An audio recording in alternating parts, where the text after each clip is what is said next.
What is up, everybody? It's the season of the Gong, episode 8 with my man Biscuits. What's up, bro? What's up? How you doing? Good, man. Hope everybody's doing good. Welcome to the show. This is the first live event after getting back from the Sabrina Wallace classes, which were legit awesome. One of the best experiences ever. And as far as like health and wellness and stuff goes, man, I can't imagine it going any better than it did. And I just want to thank everybody that showed up and all the people that I got to meet and say hi to face to face. It was really cool. I'm just a regular dude, and so I think just hanging out like normal people and actually being able to talk about all the kind of stuff that Sabrina talks about, stuff on the channel and all that, it was awesome, man. I just gotta say, that's great. I mean, yeah, that's awesome. I'm glad you had a good time. I'm always worried whenever individuals like you and myself cross the property line. Head into someone else's district. I mean, it's very dangerous out there. Traveling from district to district, taking on a lot of risk. Yeah, apparently it's an active threat just crossing into certain people's districts. Yes, let me rephrase. I always worry when my co-conspirators are traveling outside of the property line. Welcome, everybody. It's so good to have you here, and we got a little wheel action for you. We got some stuff to show you, some GG action. What's up, Liz? Hillbilly Hearts in the house. And so good to see y'all. Linda Grad's in the house. Miss Cajones. So Philia was here, I think, first. I think you get number 1. What's up? Sabrina's in the house. Radiating Heart. What is up, Sabrina? And hey, you girl. PsyOp Channel 13. Some guy named Published Biscuits in the house. That's kind of wild. He's on both sides of the platforms. Ash, what's happening, Ash? Multi-chat drifting, yes. What's up, Charlie? What's up, Charlie? We got a bunch in here. Latasha. I think I got all here on the YouTube and the Rumble. And then we got the Substack going. What's up, Kevin? What's up, Denise? Robert? Tina, Daniel. Hey, what is happening? Daniel says, hey, from Substack, Booma and Biscuits. Man, at the classes, people were saying they were loving the biscuits, man. You got some love there too. Just so you know, they love it. Listen, I appreciate it. I appreciate everybody from inside my property line. You know what I mean? And it's nothing to do with all of those people. It has everything to do with all of the laws associated with property lines, once you get outside of it, everybody becomes very adversarial to me. Right. It's crazy out there. It is crazy out there, and I didn't know what to expect. Meeting Firewall was fucking awesome, and having good conversations with him in the car and at the event, and while things were going on, getting to hang out with Sabrina a little bit. Sabrina, you're a little elusive, but she was busy as can be. And then the one time we get a chance to do a little video, my eye looks like I got grilled. Yeah, you got grilled. When I saw that video, I was like, oh man, they got him. Like that's it. They got my boy. But then I was like, but maybe it was just a shitty hotel pillow. It could have been the sheets, yeah. I didn't think about that until we were discussing it, because I've been trying to figure out what the heck it was. Every single day it happened, but it didn't happen until I walked outside. So most likely it must have been something in the air, because I didn't wake up with stuff in my eyes. But both days that I went to the classes, I showed up to the classes, and at least one eye was stinging like a demon fairy farted right in my eye. It was like stinging and it wouldn't go away. And then I'm like trying not to touch my eye, and I'm like dabbing it with my shirt and shit. And it went away. It never got really bad at the classes. Not like real bad. It got red. But when I was doing that video with Sabrina, it was bad. And I think my eye was bad. And it was like yellow on the ride home the whole time. And then it wasn't until the next morning I woke up and it kind of looked normal. It was so fucking ridiculous. Yeah, it looked I mean, I normally don't even notice stuff like that, What's up, Joey? But I was like, damn, they got my boy. Oh man, I couldn't even fake it. I just rolled with it. Made a little joke about Sabrina punching me in the face. Maybe that's what really happened. What was your Sabrina actually punched me in the face? You all would be like, well, he must have deserved it.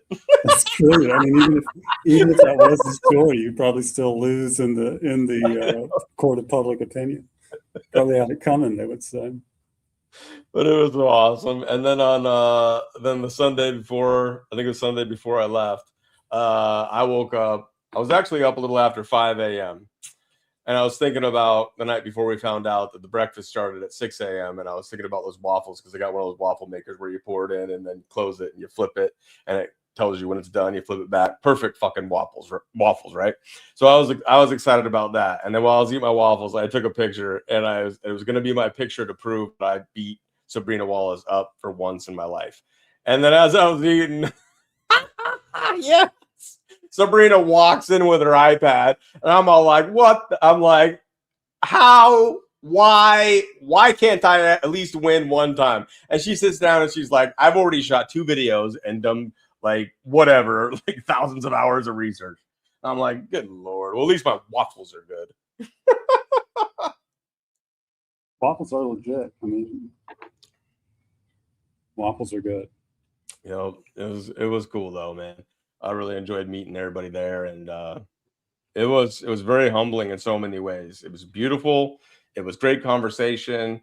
Yeah, man. When I watched the first woman walk up to Sabrina and embrace her she was right with her husband, and she came up, and I was behind Sabrina, and this woman like embraced her, and I could see her face with her eyes closed on Sabrina's shoulder, and tears were just coming down her face, and I just like had to look away and not start just bawling myself because it was just beautiful. People were so stoked to meet her, and it was like just like I said, man, the whole thing was awesome. So I can't say enough about it. And it's anybody that's here that was there knows exactly what's up. I got to meet freaking Carlton, dude. I saw him come in while I was getting table work. I was like, is that motherfucking Carlton? I was like, it is, man. I was stoked to meet Carlton and his son. It was really cool. Well, that's awesome. It sounds like fun. Yeah, man. I mean, it sounds like it would be fun for a person. Not, I mean, I'm an alien, so recently confirmed. According to Velvet, Biscuits is an alien. That was the last confirmation I guess I needed. Or third party validation. Right. It was cool, and now we're back, and this is the first live coming back. We're going to get to some of this stuff. As I've said before, any donations that come in during this show or for this show or that you want to go to GGCo, just hashtag GG, but anything that comes on during this show is going to go to GGCo, and you're going to get to see some more of that action at some point. We got a little wheel here that we'll get to. I guess we can go ahead and give her a little spin, and let's kick off the season of the Gong.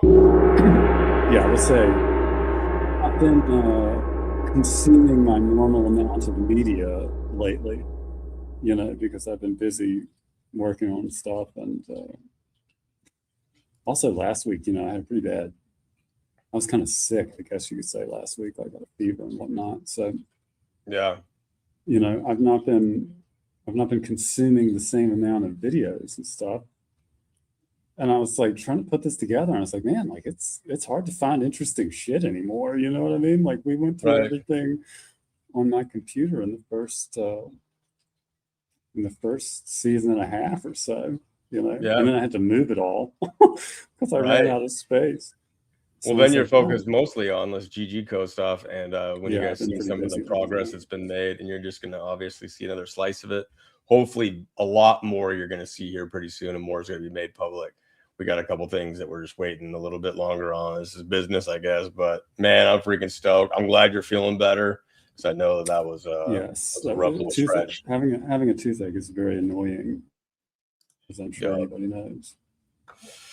But yes, so as you guys can see, we got the biscuit in the middle of the wheel. This is the Gong event wheel with GGCo right there on that slice. So based on the lesson that you taught me last time around, I didn't even consider putting it on there at a normal weight, and I doubled it, and I assume it'll still be the last thing that we land on. I can't believe it, because you gave me what was like an 83% probability that we were going to land on that one when it was the last one. After I joked that it was going to be the last one. Oh man. But let's give her another one of these since you guys have been waiting for so long. Right? Been 2 weeks since we've done this. There you are. Let's keep gonging it up, and let's spin this sucker. It's always the same amount of time. I mean, well, yeah. It feels like longer because so much has happened. Yeah, you feel it because look at that. Oh, okay. It feels like longer because of all that's happened in between now and the last one. And dude, after the last one, he said, if anybody ever sees you dancing, then that is a sign that you need help. Well, dude, you've done a lot of dancing, and I hope that we get maybe some tips just because of the Biscuits dancing without. Yeah. I made so many dancing videos of you and Allison. Yes. And yeah, I think that alone deserves some tips. Well, I hope that something good comes from it. I'll say that. I hope you guys enjoyed that. The live premiere video that loops on both YouTube and Rumble. And you can find that in the season of the Gong. Especially, I know I got playlists on both Rumble and YouTube for the season of the Gong, and you'll find that video in there as well. So good. What happens to the human brain to cause the body to dance? I don't understand. I've tried, I've tried to. The ladies love it, Biscuits. The ladies love it. It's like, I don't know. It seems so, I don't get it. Dude, we saw you river dancing. You were doing John Travolta fucking at the disco. You were doing dirty dancing.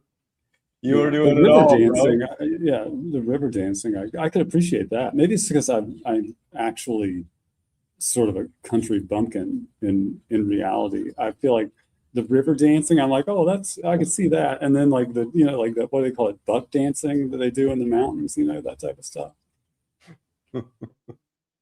Yeah. Oh God. The river dancing is kind of cool. I don't have that kind of energy anymore. All right, so here's the thing. I just want to complain real quick because every platform's different when they do their shorts. When you click the damn thing, it's like it takes you a little while to just find where the fuck the unmute button is. Oh yeah, and all the thing that's weird too is like YouTube shorts are different. Like they seem to be in different formats. Some of them have like the footer, and you can see all the controls and stuff at the bottom, and then some of them do not, and it's very annoying. But I don't want to say anything bad about any company. Right. That is a serious crime, we found out, to have an opinion about a company and then speak that opinion is forbidden. You must not do so. So I just will say that the lovely feature that YouTube has where there's no uniformity in between their shorts of this type or that type. It's such great diversity, and wow, so appreciative of that diversity that they've built in as a feature to their software. And it's unfortunate that I'm so limited that I find it confusing and annoying to try to work with, right? But I mean, I don't want to violate the TOS by making a negative statement about something as sacred as a corporation here in the United States, Right. And YouTube is owned by Google, and all this AI, man, they are clapping back. And this whole video right now, just on the surface of it, the whole thing looks AI. This guy doesn't look real, and everything's AI. How do you know what's real anymore? So, well, that's a fair point. I didn't really consider that, but I mean, allegedly, it's a real company. So there's one specific part of this that I thought was absolutely hilarious to think about, and you'll probably pick up on it. But all right, let's check it out. This factory in California is about to start shipping humanoid robots straight to people's homes. It's run by 1X, and they just opened America's first vertically integrated humanoid robot factory. The 58,000 square foot facility in the Bay Area was built in just 3 months and aims to produce 10,000 of their Neo home robots in its first year. See, unlike competitors that rely heavily on foreign suppliers, 1X manufactures nearly every critical component in-house, including the motors, batteries, electronics, and tendons. And get this, they've already produced 17,000 of their custom motors, which power Neo's tendon-driven muscle system.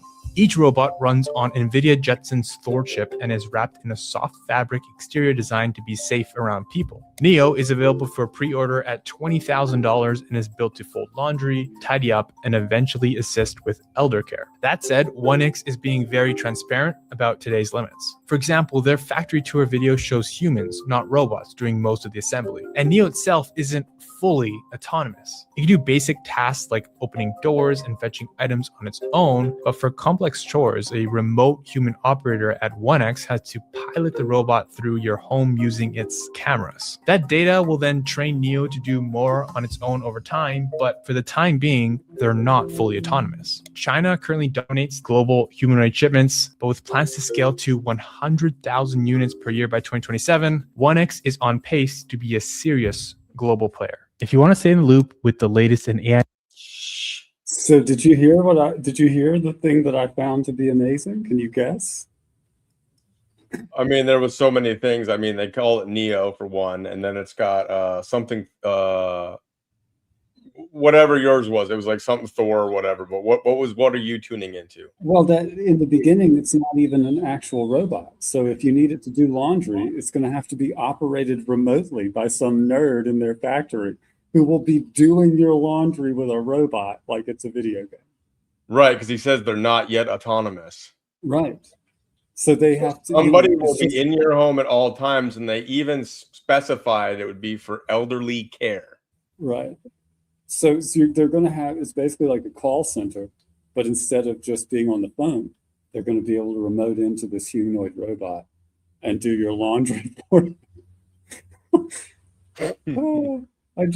It's like, I think like all of this AI software that are, the commercially available AI, let me specify, the commercially available AI that everyone's freaking out about, with all these, the vibe coding, etc. And I'm thinking like, the utility of this stuff is actually so limited, I mean, it's sucking in data, and it's insidious in some ways, but it's also just literally autocomplete on steroids. I mean, that's why you cannot have a robot operating off of, a current, even the frontier AI models that are commercially available, and have it even do your laundry without a nerd driving it from a factory. So I mean, like I just wonder if there's going to be like this plateau where they figure out, it's cheaper to just hire people and have them sit in a cubicle and run 20 laundry bots than it is to figure out how to actually make these laundry bots fully autonomous. But I think also, conversely, those dogs that they mount guns onto, those will be fully autonomous immediately. You know what I mean? The dog robots with the missile launchers on the back, those will be deployed autonomously already, probably. Right. But the laundry robot is going to have a nerd spying on you in your house to operate it correctly. Yeah, and somebody said that it won't be autonomous, so it won't be killing anybody yet. But I disagree. If you get an angry young person in there that is being nerdily nudged, maybe they have like one of those things on their minds where they're not even paying attention, and then you have a robot hacking. It doesn't take much to take out grandma. Maybe they just have a moment of clarity and realize that they're operating a fucking laundry robot for a living and snap. You know what I'm saying? Because that would be the appropriate reaction, honestly. If you work in a windowless room, remotely utilizing a laundry robot for people that can afford it, I mean, that's grim. It's like Black Mirror. I mean, it's crazy, man. And what if a little dog is hiding in the hamper underneath laundry and that thing just grips it so hard that it just smashes its little head? I know that's a horrible visual. I'm just thinking outside the box, guys. So we got to protect ourselves and our little fur babies and everything.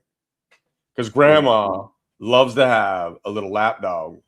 And that lap dog might be loving to get into the laundry to be mischievous, whatever. You know what I mean? Get a little naughty, and the robot is operated by someone paying half attention because they're just picking up dirty soiled laundry, is going to grab the little dog and throw it into maybe just throw it in the washer. Yeah. His laundry. I mean, this will explain why you will see the robot smelling your dirty laundry, because it's actually being driven by a weird nerd. Oh God, Margaret. Of course, Margaret would say this. It's analyzing your skid mark stains. I mean, it's so stupid. You know? And then the thing about it is like, Colin. best case scenario is just that your laundry gets done.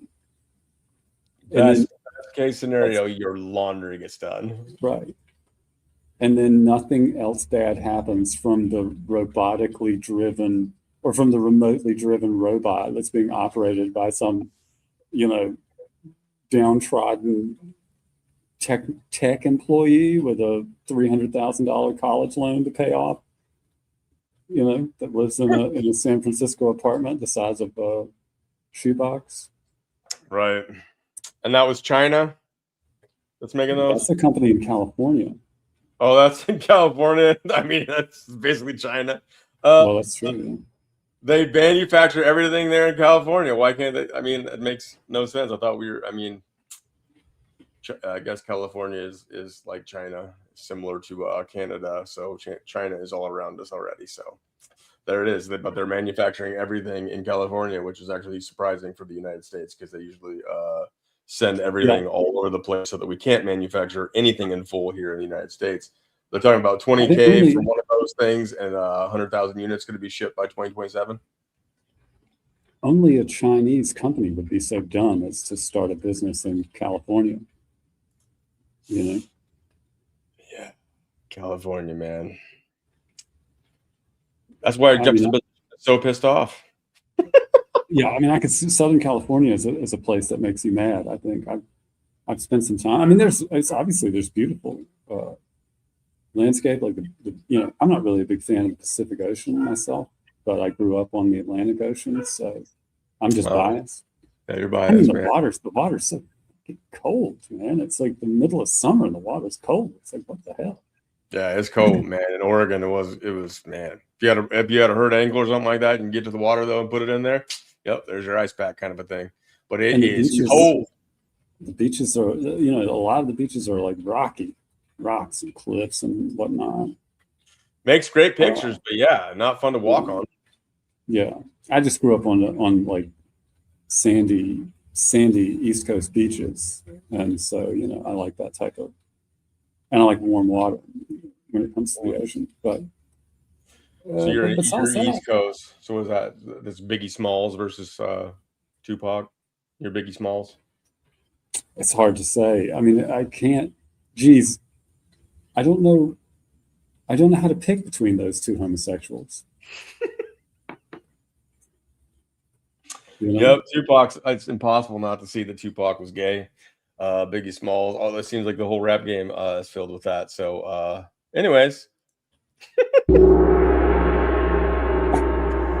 from autonomous robots that are going to be manned by probably a small China person from California to take care of grandma and grandpa at the end of their lives, to talking about homosexual rappers. Well, I guess I don't know that they were, but like you say, I mean, but no, I would say really neither of those were. Although I guess if I had to pick rap, I would probably pick East Coast rap. You know. All right. Well, I'm a West Coaster, man. I grew up in the Pacific Northwest, so I got gay Tupac all day. Oh my gosh, that was close. It's right on the line. Now look, we could just skip ahead to like 40 seconds in this one. I don't want you to crash out, but there's you know, somewhere around 40 seconds in, there's a gem inside this one. All right. Well, I see Trump popped up. Trump accuses New York Times reporter of treason. Okay, well there you go. Someone actually brought up treason, but it's not surprising that it's Trump. He's the only one that does. I keep track of when he does, and this one cracked me up.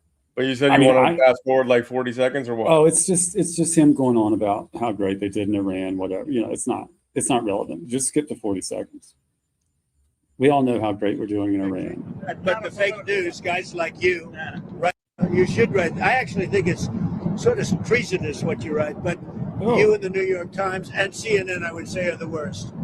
So And you should know. So that is crazy. You know what I'm saying that it's treasonous what they write at the New York Times. Yeah, Wow. I just want to be clear. I know people don't like Donald Trump and all of that. And I mean, I didn't vote for him. You know what I mean? I didn't vote in 2024. I didn't vote in 2020 because same thing. I mean, the election never should have happened. But I'm saying when the president of the United States, I mean, if Joe Biden would have said this, right? The media would have gone fucking crazy. Well, probably they wouldn't because it's all a stupid machine anyway, but you understand what I'm saying. The implication of a different president saying or whatever. But I'm saying if the president of the United States tells you that the work that you do for a living is treasonous and nothing happens, like what? I mean, how can anybody look at that and say, regardless of what you think about Trump, because I mean, you have to accept the possibility that anybody, me or you or anybody that is a real American and wants, to restore the constitutional republic or whatever, gets elected president, you're not going to be able to like physically arrest all the people yourself, So you have to rely on someone to do something when you say things. And if a president can say, I think what you're doing is treason on TV, right, to someone, and the entirety of the federal government just doesn't react in any way, doesn't do anything. But this has happened multiple occasions when he said, while in office, XYZ is treason or whatever. And Right. the entirety of the rest of the federal government just looks away and it's like, wow. So I'm saying within the United States of America, hypothetically, what is the agency? What is the job? Where is the role? Whose job is it to actually deal with cases of treason? What is the workflow whenever someone doing treason has been identified, let's say by the president on TV, has said, this person right here is doing work, the product of which constitutes treason? I'm saying, what happens next in the federal government? Everything is a standard operating procedure in the government. Somewhere in the government, it's someone's job to say, oh, this person has been accused of treason by the president.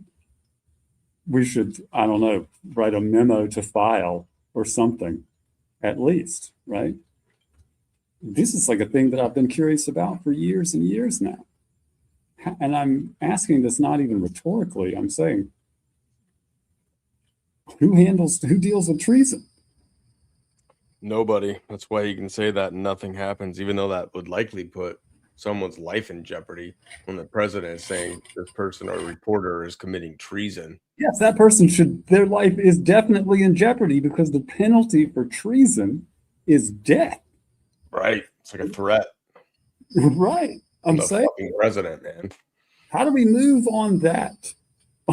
Like, how do we get that paperwork started from when the president says, I think what you're doing, because I don't even know which reporter that is, but I would love to see the paperwork get started. I do not care which reporter it is. Good. It doesn't matter whoever it is.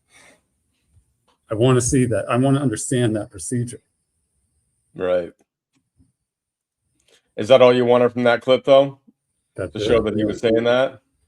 Well, yeah, I mean, I think people, it just will get glossed over. And I'm saying this is the type of thing that people should focus on, because that is, if you have to reduce everything to a binary, it's a challenge to do so with very complicated things like the government, which is a huge bureaucracy, engaged in all sorts of things that have, gray areas that you have to deal with.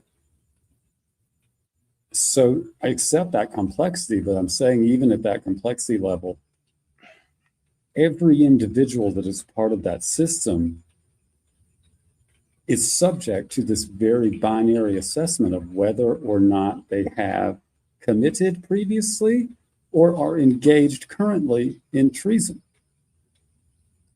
I mean, you have to be able to make that assessment about every federal employee. You're obligated to do so because it's built into all of the documentation in the government that treason is not allowed effectively, right? Well, that's a very emotional way to put it, I guess. But treason is a fucking law. It is a crime. It exists, okay? So whether or not Trump is projecting, I don't care. Again, Trump's, emotional impact on everyone is a meaningless metric to me.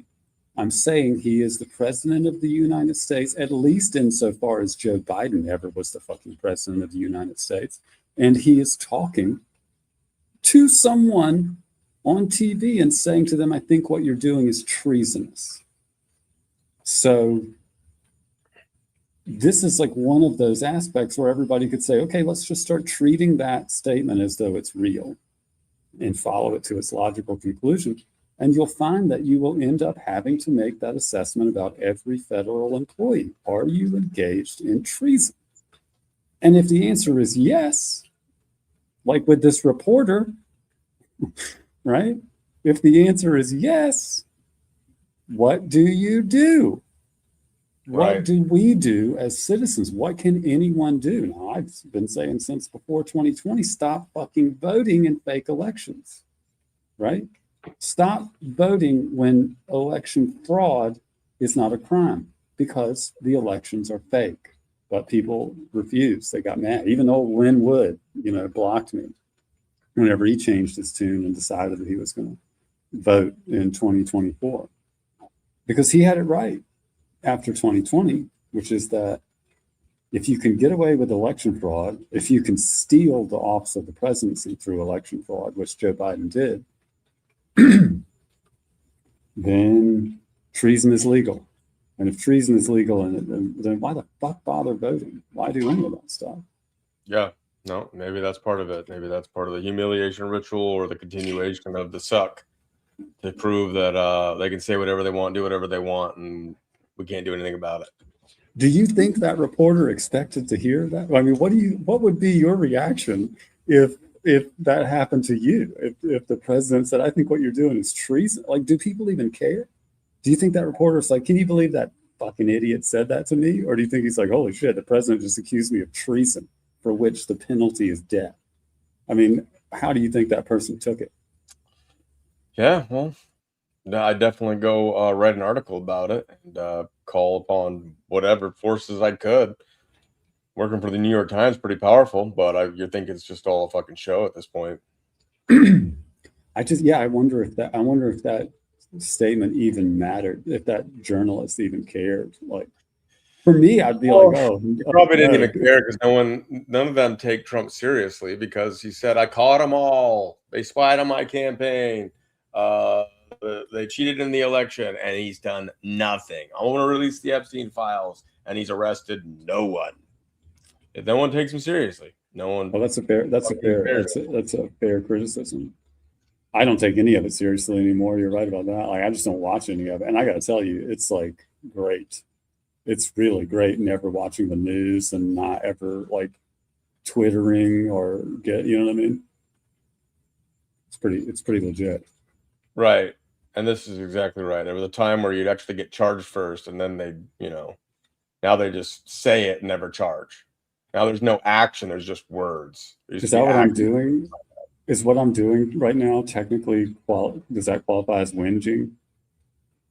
Probably it could. I am kind of whining about it. Whingy, is that a word? Whinging? Yeah, I think there's a H in it. I think it's WHINGE, but whinging is like whining. Oh. I guess I am whining about it. That's what part of what this is, man. I'm forever whining about treason. I mean, I whine about it so much. Like, I hadn't heard that though. I hadn't heard that he had said it, but I don't even take Trump seriously on anything anymore because I just don't. And I saw Colin in here. He's still saying I don't know, man. MI6 is our problem. I don't even know if there's a difference between MI6, CIA, Mossad. I think they're all fucking one fucking functional organization for the puppet masters. MI6 is definitely a problem, just like all of the Five Eyes. You know, I mean, there's right. It's all they're all so thoroughly effective at compromising each other that they essentially become one unit. You know. So I mean, I think, but yeah, MI6 is definitely a problem, and they have stupid accents. Right. Or sexy if done right. No. No? Not MI6, are you kidding me? British, right? British accent? Well, yeah, but they all have that Pakistani flair, I imagine. I mean, there's probably maybe them, yeah. Yeah, MI6 has probably got all that same. The hot ladies. It's exactly that same accent that was in those Lego videos. You know, the same accent of those Muslim guys that pick your pockets when you go to London.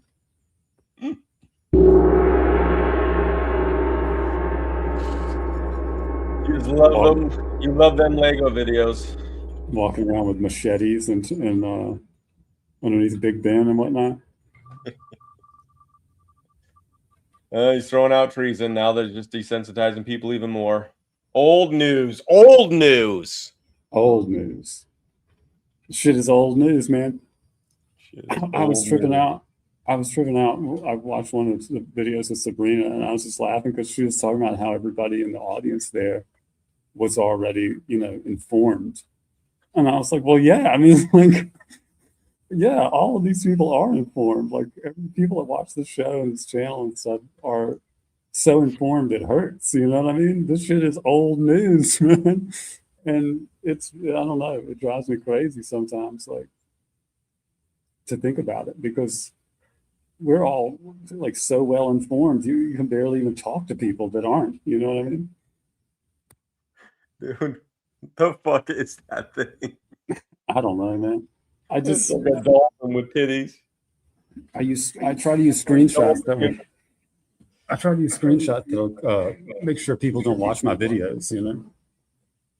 Don't call it convergence with the human dolphin with titties. Oh shit.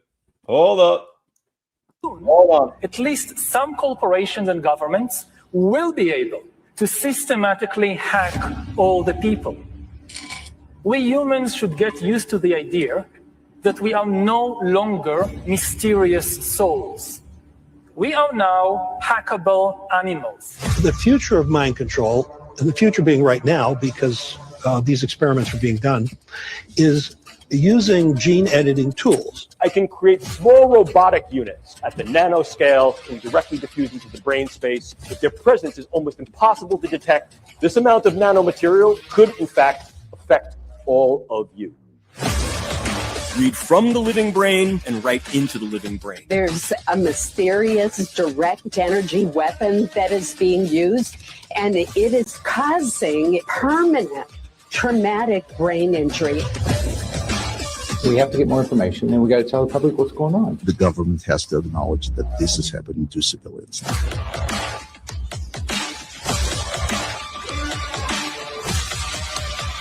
It's almost that science fact seems stranger than fiction. We can send instructions and information to an actual person from a distance with this kind of technology to let another person control their actions. But that could be something that could be malicious. The Army had it on their website called V2K. It's not just a very disturbing high-pitched noise, but there might even be voices or a message, a continual message that people have been victimized by. But if you cognitively model someone, you have a brain print, like a fingerprint, functional MRI that you can do at a distance over the earth. You have every human being's brain pattern. You can control 8 billion brains on the planet, potentially. Read them. It's worldwide. And they don't even fucking hide it. That's what I'm saying. It's so crazy, but it's all distributed through, these are like compilation of, but that's mass media, and So it's just cracking me up. So I was saying about the Sabrina thing. It's cracking me up that this stuff is on the news, and people are, so incredulous. It's in white papers. It's been there for decades. And if I haven't seen Sabrina in the chat or whatever, but she sees this stuff, and this is old tech too. They're just telling you about the old stuff. It's like MK Ultra was a thing, still to a degree, but now the technology and the terminology has advanced greatly in the last few decades. And so she just gets upset when she sees this stuff because it's like, but it's not the accurate data because they've been able to do this for so long. Now we need to talk about what's really going on at this point. And right there, it's mainstream media where they're literally talking about being able to do MRIs from a distance and basically control people's thoughts, put thoughts in people's heads. I mean, I think of it like this, and it's particularly relevant because I've been working on this wiki so much, and the COINTEL program that got exposed in the 70s, the FBI thing, is interesting because it's very much like MK Ultra or all these other things where, on the one hand, you can accurately say that COINTELPRO was shut down, the same way you can say that MK Ultra was shut down. But both of those programs functioned as seeds, which stopped being seeds. Yes, those seed programs stopped. But what grew from them is only, sort of genetically related to the seed. It's not physically analogous to the seed. It doesn't look like the seed looked, but it is built entirely from that seed. So, you talk about MK Ultra and then V2K and now, all of the W band and synthetic telepathy and all of these things.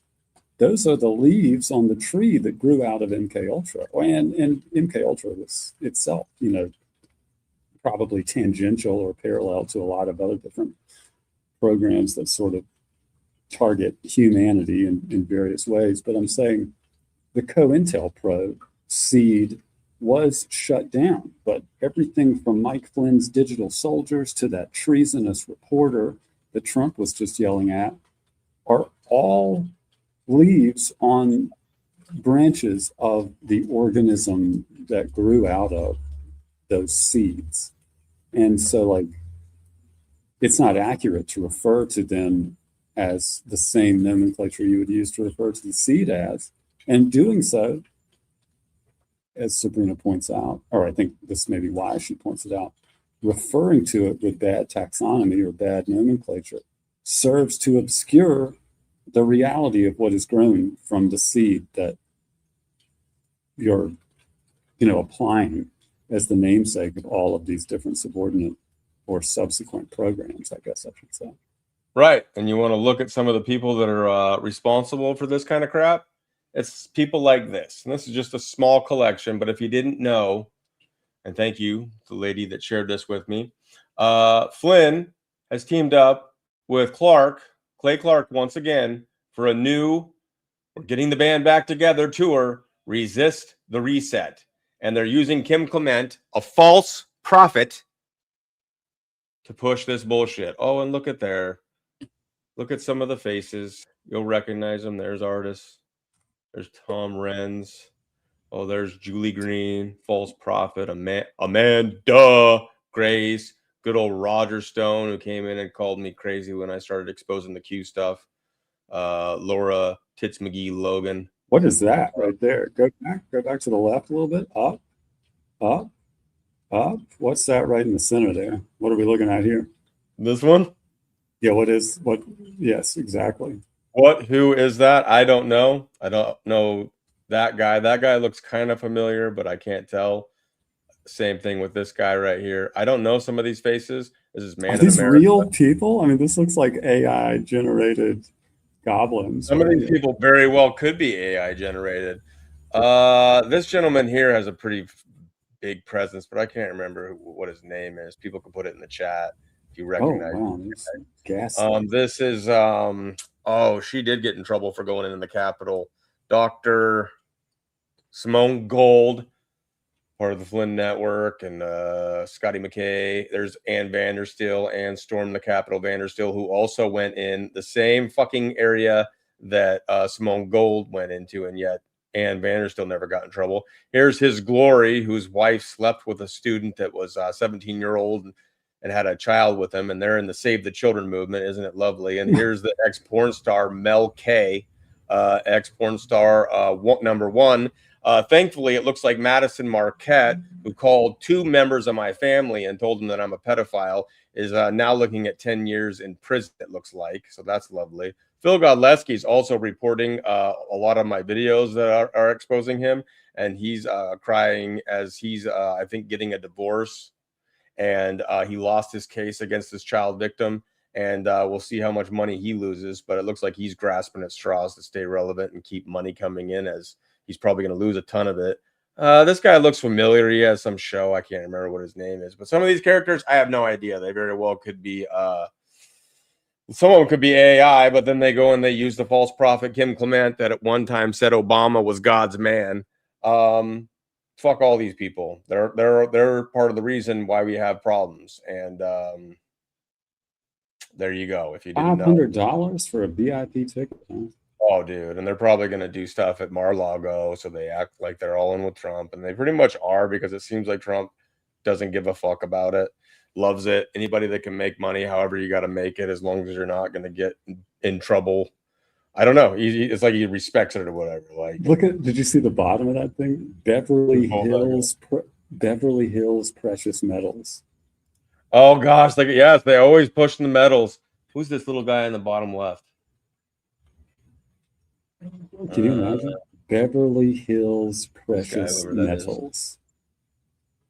Sponsored by Clay Clark's friend and gold and silver and precious metal expert, Andrew Sorcini, and BHPM.com. So this is Sorcini. It's the same picture as down in the bottom left that I can't see. What do you think it means that this guy is a gold, silver, and precious metals expert? I think it's called money laundering. Okay. And yeah, ripping off the middle class of any amount of money that they still have. So not really like any sort of geological knowledge or expertise necessarily. Metallurgy. You mean just a scammer that likes to use gold and silver and precious metals as his means of scamming? Right. See, that's again Elijah's whatever his name. That's not an expert. I wouldn't classify that as an expertise myself. Those are the people that are muddying the waters and creating. Those are the people that I spent most of the early part when I started to realize that I didn't know if I trusted Trump, but then I gave Trump the benefit of the doubt, and I felt like maybe Flynn and this network were working against him and all this kind of stuff. Regardless of all that, fuck that Mike Gill shit and whatever he's talking about. He's acting like Flynn's gonna go down, and it's been like years of him saying, "Oh, the podcasters in the Flynn network going down," and saying Dorian Russell's going down, all this shit. And he hasn't said shit about me lately that I know of. Regardless, like, get out of that political theater bullshit. That's fucking grifting right there. These are the kind of people that are wasting your time and distracting you and pacifying and then creating wrong terminology so that no one ever really knows what's going on. That's what I spent a lot of the first part once I started questioning Q and questioning PSYOPs and finding out a lot of these people were grifters after Gene Decode, Scott McKay, and all those became obvious. It's just one big fucking network of COINTEL motherfuckers. So anybody on that poster that I just showed, you can take a screenshot of it or whatever, or look it up yourself. Don't trust a single one of them, because if they're dumb enough to even be associated with those motherfuckers, then they're too stupid to even follow, even if they're not like knowingly a part of it. Don't get your precious metals from Beverly Hills, or maybe don't get anything from Beverly Hills. Just buy your own precious metals and have them in hand. Yeah. If you want, the apocalypse happens and you have to do a little bit of bartering with people. If you want antivirus, I would say get that from Beverly Hills, but I can't recommend getting anything else from Beverly Hills. Right, and Flynn really is, but he has a small little piece of the pie. He's not really like as big as what it felt like for the longest time. I mean, he's got some influence as far as like being in Trump's ear and having Ivan Raiklin out there with his his bullshit that he's always showing up at all these congressional hearings with various characters and then making faces and getting on the news for his list of retribution, whatever the heck that was. And then he's got Ann Vandersteels and stuff like that. Isn't he also on the prestigious board of visitors for West Point? Yes, yes. Trump did appoint him to that. And he's in Kash Patel's fucking ear. The director of the FBI is a fucking Flynn guy. He was running that whole network. Almost everybody that's on that fucking poster, I wouldn't say everybody, but I'd say a lot of them, because some of them are crossover from the Reawakened tour. He was connected to all that, going on all the Q shows, going on all the shows. Stu Peters 8 times and acted like he didn't remember who he was. And he's connected to all these frauds. The director of the FBI.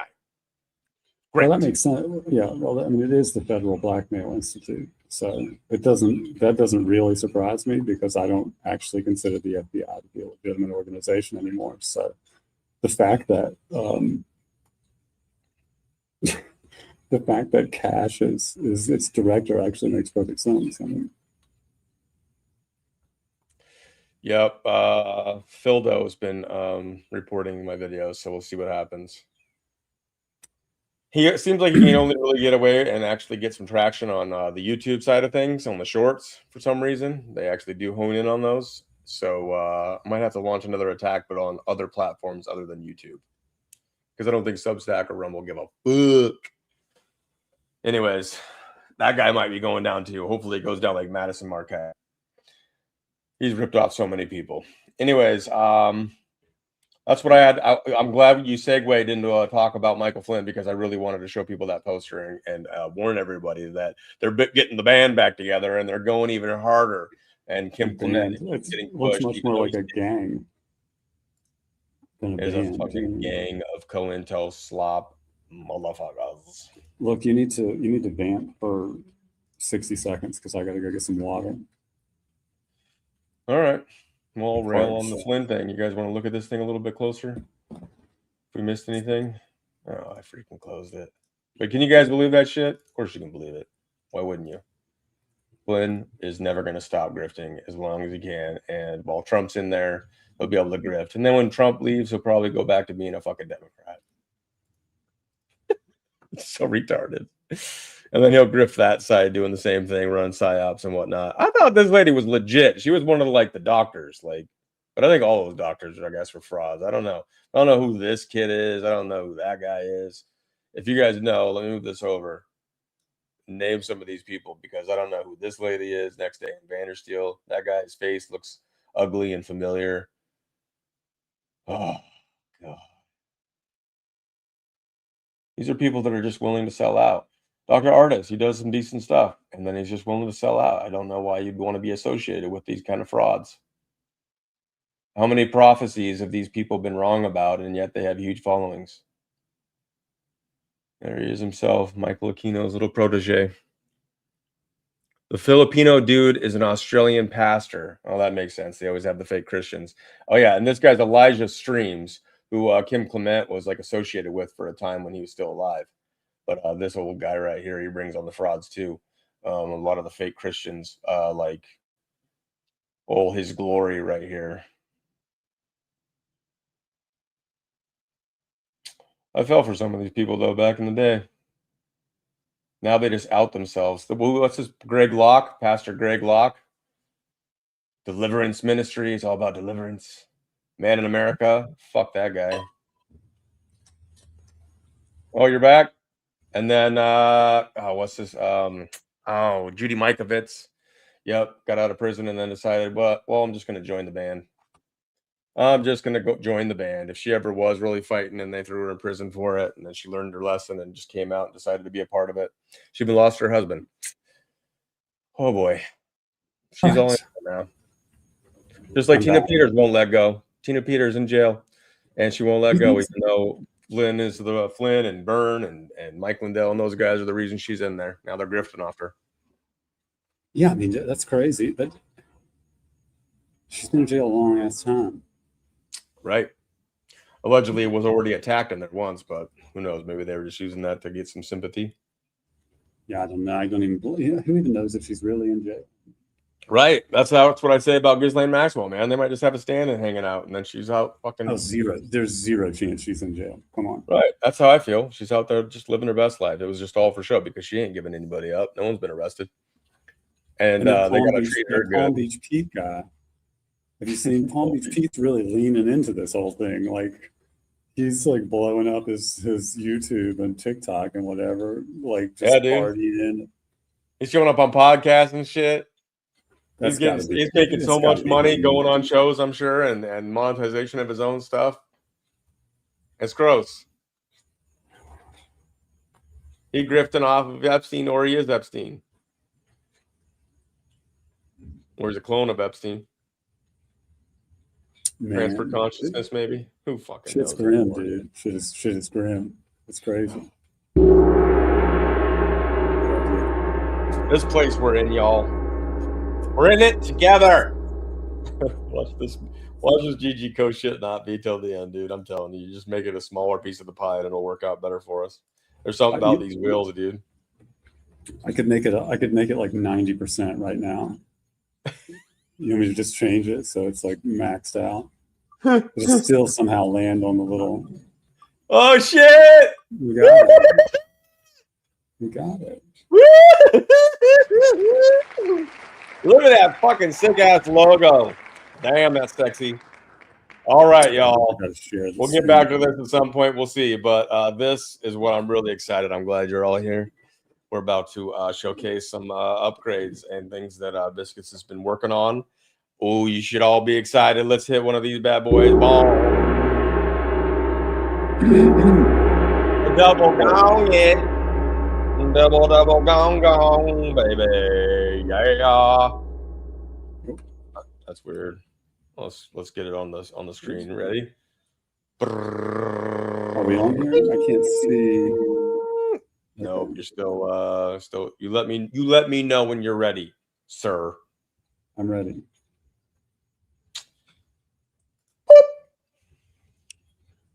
All right, what do we got here? Well, this is my operating system for the business, which I did. I put a streamer view in, so it hides all of our sensitive stuff. But like, I just thought people might appreciate,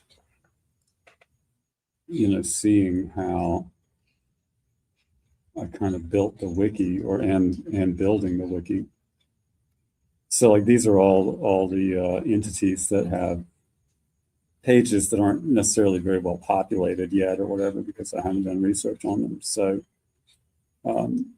I can push them through all of these different workflows for, fetching research off of the internet or consuming PDFs or documents or whatever. Like, this is how I fed all of the Epstein files that are available into the wiki after converting them into gigantic text files, which also will be available as part of the wiki. So the web version, we're going to have that behind a paywall. So people that have donated or whatever will get membership. People that donate will get membership. And then there'll be a paywall as well for people that want to use it. And the first version that we showed was kind of like a testing and development thing. So we're getting much closer now to the actual version that will ship for the web and be available for people to use. Shit's in 3D now. And you're looking at doing mobile apps too, right? Yeah, we will do mobile apps. There'll be a little bit different structure and much more of a snapshot thing. The more I've been building this, and I appreciate, I've had some conversations with some of the people that have donated about and wanted to contribute, put things into the wiki. And I was thinking about Wikipedia in general, and how there's all these intelligence agencies, like the videos that we watched, which got me in trouble with YouTube, where they do seminars and stuff on how to manipulate Wikipedia. And there's danger in letting people do live edits. But I did come up with a way, which I'll show you here after. So basically, I'm trying to build this thing like it's sort of cellular in structure, I guess. So the legend is over here to tell you sort of what the different node colors are. There's a central node, which you can't see, which I've identified as the truth. And using it's called a force graph calculations, I can basically increase the gravity of that one node of truth. And using this confidence equation that we can kind of see a little bit later here, these documents in the center are court documents or the Epstein files, or just generally any type of corpus of information from the government, the Federal Reserve Act itself, the Epstein files. So you can see all of these things, because they are documented facts, or at least they're government documentation that we're obligated to treat as factual. They're as close to the truth as you can get. So they're all clumped towards the center, and then the more connected any individual is with any of these documents.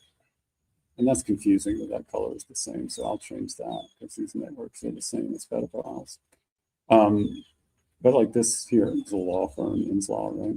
Or a corporation.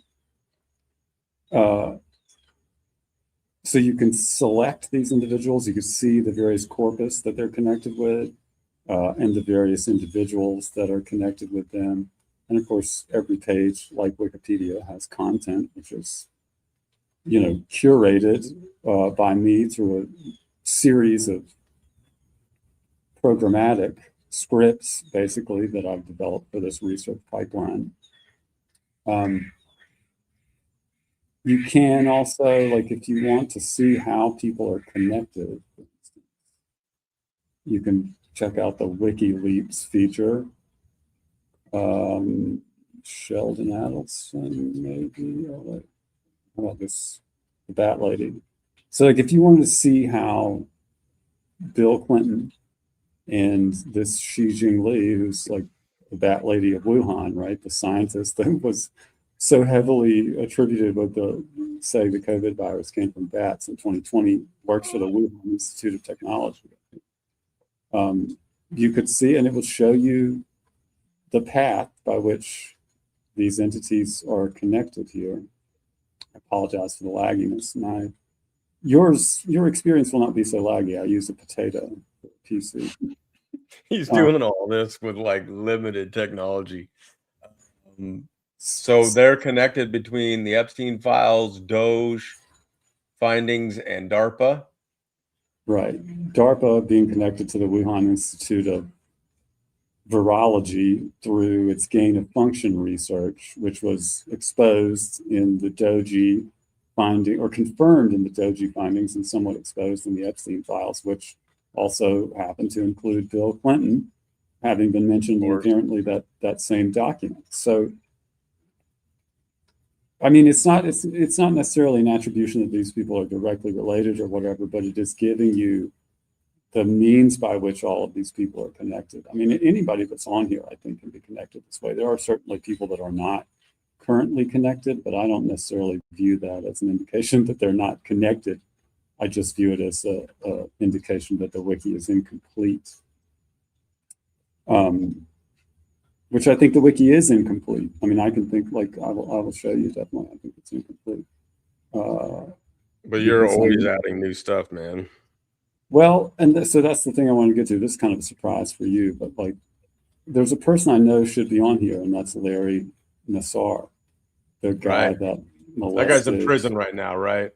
That's true. He is in prison. But what's important about Larry Nassar, I think, is the fact that if you read this OIG report, which was an investigation into the FBI investigation into Larry Nassar, you discover that even these OIG lawyers, who coincidentally perhaps none of them were working for the Office of the Inspector General within, I think, 18 months of this report being released. But the conclusion in this report is basically that the FBI lied to the investigators after the fact, and during their investigation to Larry Nassar, essentially collected all of the evidence and hoarded it, and basically supervised him molesting these girls for years while they investigate. Because once the FBI opens an investigation, none of the local authorities can even review any of the evidence because the FBI sucks it all up. And that's what they did. And that's in this report. And so because I've had people reach out to me and have good suggestions, and because I figured out a way to do it where our liability can be mitigated from just having people be able to edit it. I built a proposal feature. So if you wanted to, if you're a member and you wanted to say you have an OIG report like this one about an individual, but let's say it's Larry Nassar, and you said, it's crazy that this guy is not in the wiki, which it is crazy, he definitely should be in there. You could come here, give me the link, and just type whatever. Oops. Oh shit! So people can just do it right here on the interface. I guess this, I cannot type, I'm so loud. This. So they don't have to do the info@getgg.co necessarily anymore. Well, once this is live. This guy, correct. This guy is a pedophile. And send it. And basically, I mean, it's not going to be fully automated. It will have to come through to my inbox once it goes through everything.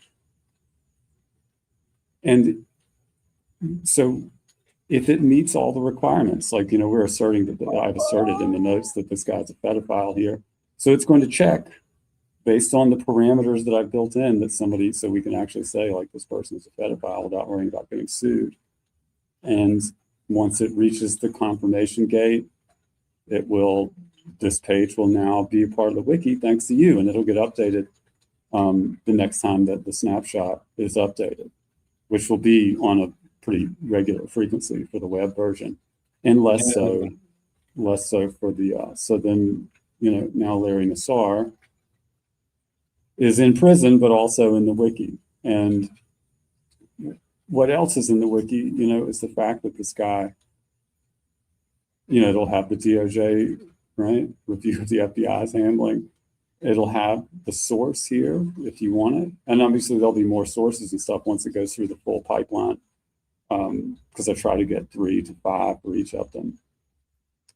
So people will be able to participate in that way and actually help us build the thing. Because really everybody that participated in the oraculars and stuff, I mean, this thing wouldn't have been built without them anyway. And this will allow people to use the tools that I've built for our purposes to, you know, continue to develop this thing into something that I would hope one day will actually be able to compete with Wikipedia. And maybe is something that we could take from behind the paywall eventually once it's like fully populated and is super robust, and put it out there as a real competitor for Wikipedia. But again, you know, there are limitations. Like, don't be putting, it's not going to get to me. Nothing's going to happen. Nothing's going to be put on our server. You put some weird onion links or weird links to your own private server, any federal employee type shit is not going to be getting through. So it's got to be ClearNet links, you know, to .gov, to OIG, to news organizations. I mean, you can put off the wall, you know, you can put Real Raw News on there if you want to. And if the person that the Real Raw News article is about has, you know, real sources and stuff, it'll make it in there. But you can't just be trying to shove people in there because you don't like your neighbor, or you know, like, or trying to send me some Billy Jack bullshit like a federal agent might to hem me up with something. That's not going to fly. I mean, I guess they're going to try anyway, but yeah, people with trolls and all that kind of shit are going to try. We'll put it, anybody that's given, we'll get automatic at, well, we'll have to figure a way to get you to the login or whatever, because you'll have access because you've contributed to GGCO in the early phases of this. Yes, Biscuits is the only one that touches this. Booma-san, no touchy of any of this shit unless absolutely necessary, which would mean that. Well, not yet. I mean, it's getting to a point where, I mean, this is local to my machine, like this operating system and these scripts and stuff. This is not something where, like, you know, I'm using something, some commercial product or whatever. So like Dorian happens to use a Mac, or else I would already have this running on his machine as well. So I have to build a version for a Mac, which is harder without a Mac. but I have a used one now. So, I mean, I will be able to put this operating system on his machine, and will need to, because, you know, he's got role in the business as well. He's going to have the ability to complete tasks and stuff for it. What? Loose funds? So I think that's probably it for the. Do I need to see anything else for the web wiki before we move on? Well, I just want people to bask in the glory as this continues to grow more and more. I know some of you that have been along this journey have seen how this has progressed in our early oracular series, where we were getting you guys to give us people, events, and organizations. Now he has created, and I didn't even know this until just now, I'm just finding out some of this stuff. Biscuits has all kinds of wonderful secrets to show. But now you'll be able to continue to contribute to the creation of this. I mean, I've done correctly so that we have legit files that, regardless if they're, like Biscuits has said, you know, it's the files that we're given, and we'll hold them to account based on those files, regardless of what you say, think about them, argue about them all you want. But the government and all that shit is putting this kind of stuff out, so we'll use it against them and hold them account. I didn't lose no funds though. Oh yeah, the PayPal, yeah, that situation they're still investigating. They said it'd be about 10 days, so I think it's only been about a week. So yeah, it's been about a week, so they got a few more days, but they better give my freaking money back. Anyways, the progress in this is fucking awesome.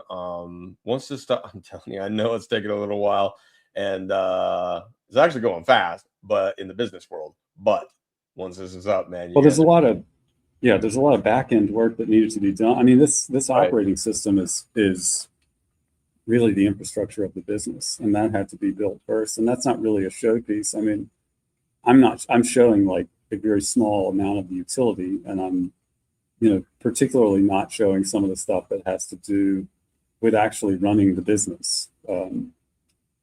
Because it's just, you know, it's internal stuff, and that's how it is. But there, you know, I'm also working on other things. I mean, there'll be fun stuff behind that members will have access to. Because maybe it'll be the closest we get to hanging any of these people. So I built this little hangman game. So this runs off of the wiki. So the entities that are in the wiki, which is what any person or business or agency or whatever I refer to as an entity for programming purposes. So once you get one wrong, you know, it'll give you a kind of a clue card here, like this is a person. It's tier 2, which means it's not like a .gov type individual. Right. Before you go on, let me help. Like, yes. So he's building games within this. So it's not just like people that do like podcasts, or if you just do your own personal research and you post it somewhere, or you just share it like in the Telegram chats or whatever, and you're like, hey, who wants to team up with this? I found something in the wiki files and Biscuits files, or whatever we were going to end up calling them. Like, you'll be able to not only use it for research purposes, but now he's building games into it to also make it fun. And so this is just the beginning of it. But remember old school fucking hangman? So what's this technically called? This is the hanged man? Well, yes, because, you know, there could be some legal implications with showing, you know, hanging individuals. Right. So this is just an esoteric, like the tarot card, the hanged man, you know. So you end up with an upside down fellow rather than a swinging pedophile or whatever. So so mystery flag means this person is affiliated with like Freemasonry, you know, like overtly it's known that they're affiliated with Freemasonry or whatever. I guess we'll just let's start seeing if we can. Well, you pick a letter and I'll go. What letter do you want? All right, just R. No. Ooh. S. You're gonna go with B. Yeah, there you go. You got an S. T. It's in this Freemasonry. Okay, so now what do we got? Can you zoom in a little bit so I can see the Yeah, sorry. It's associated with some guy named Dave, which is not a very good page. I don't know. That one might be a Freemasonry. K. Okay, that's an interesting choice. Fuck. H. Got an H. Okay, you guys can throw shit out too. I'll take a little bit more time. Oh, no, I. go with it. Oh, I would have said an E. I would have said an E. Right. No. Let's go with the E. Blank. Oh, wait, what does known that by say? the Part 3. blogger and internet American personality. blogger and internet personality who became one of the most prominent figures in the QAnon information ecosystem. So this is a Q person. Right. What is the Dave thing? That's just a hint. Well, yeah. So this Dave is a terrible example because it's probably the worst page in the knowledge base. I think it's a disambiguation of Dave of news treason. I'm not sure. So I think it's Dave Hayes. Hayes? Dave Hayes.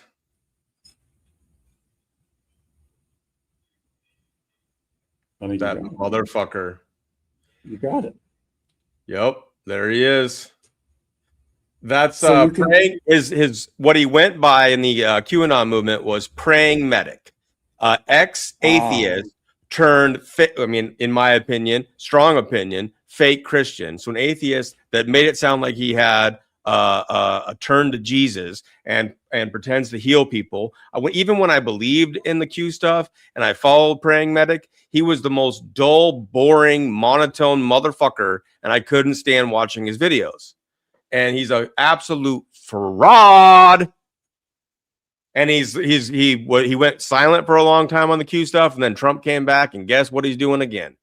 Back to using Q to make money, and he's selling books, acting like he's healing people. He was at some place. I watched just a piece of a video someone shared with me that they still like him or whatever, and I'm watching this thing, and he's on like a stage that's only like a foot off the ground, and he even made a joke while he's up on the stage. He's like, "I can't get off this stage because of my bad knees."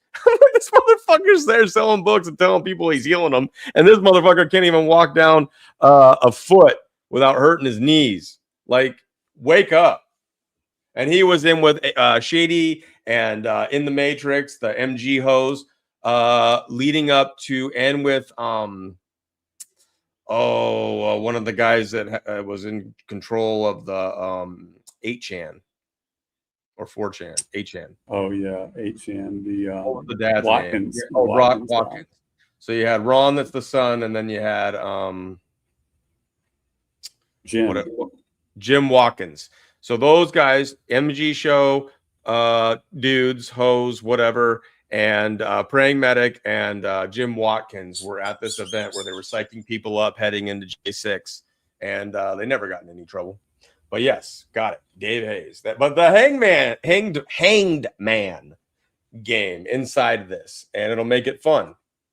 Well, I mean, it's a thing. You know what I mean? And I'm going to obviously improve the graphics and stuff over time. I just put it together. I just got it working like last week.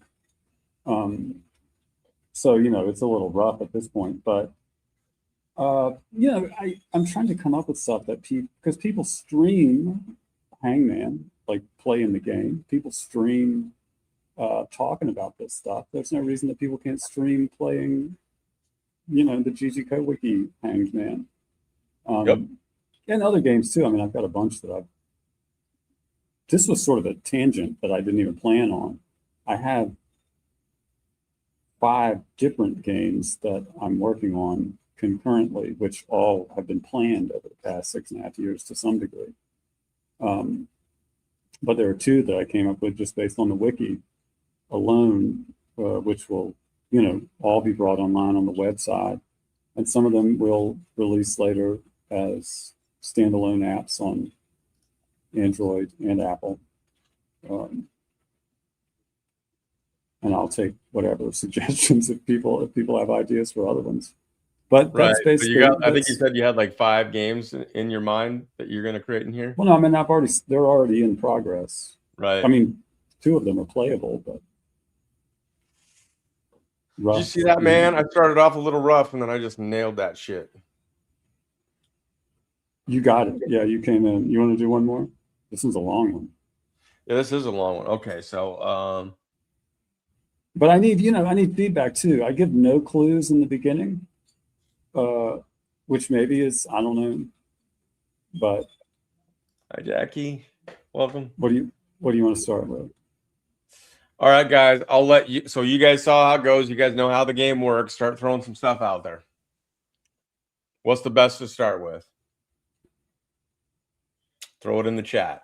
Throw some letters. We'll rock and roll it. T. I got a T. All right, let's rock a T. There is a T. Right.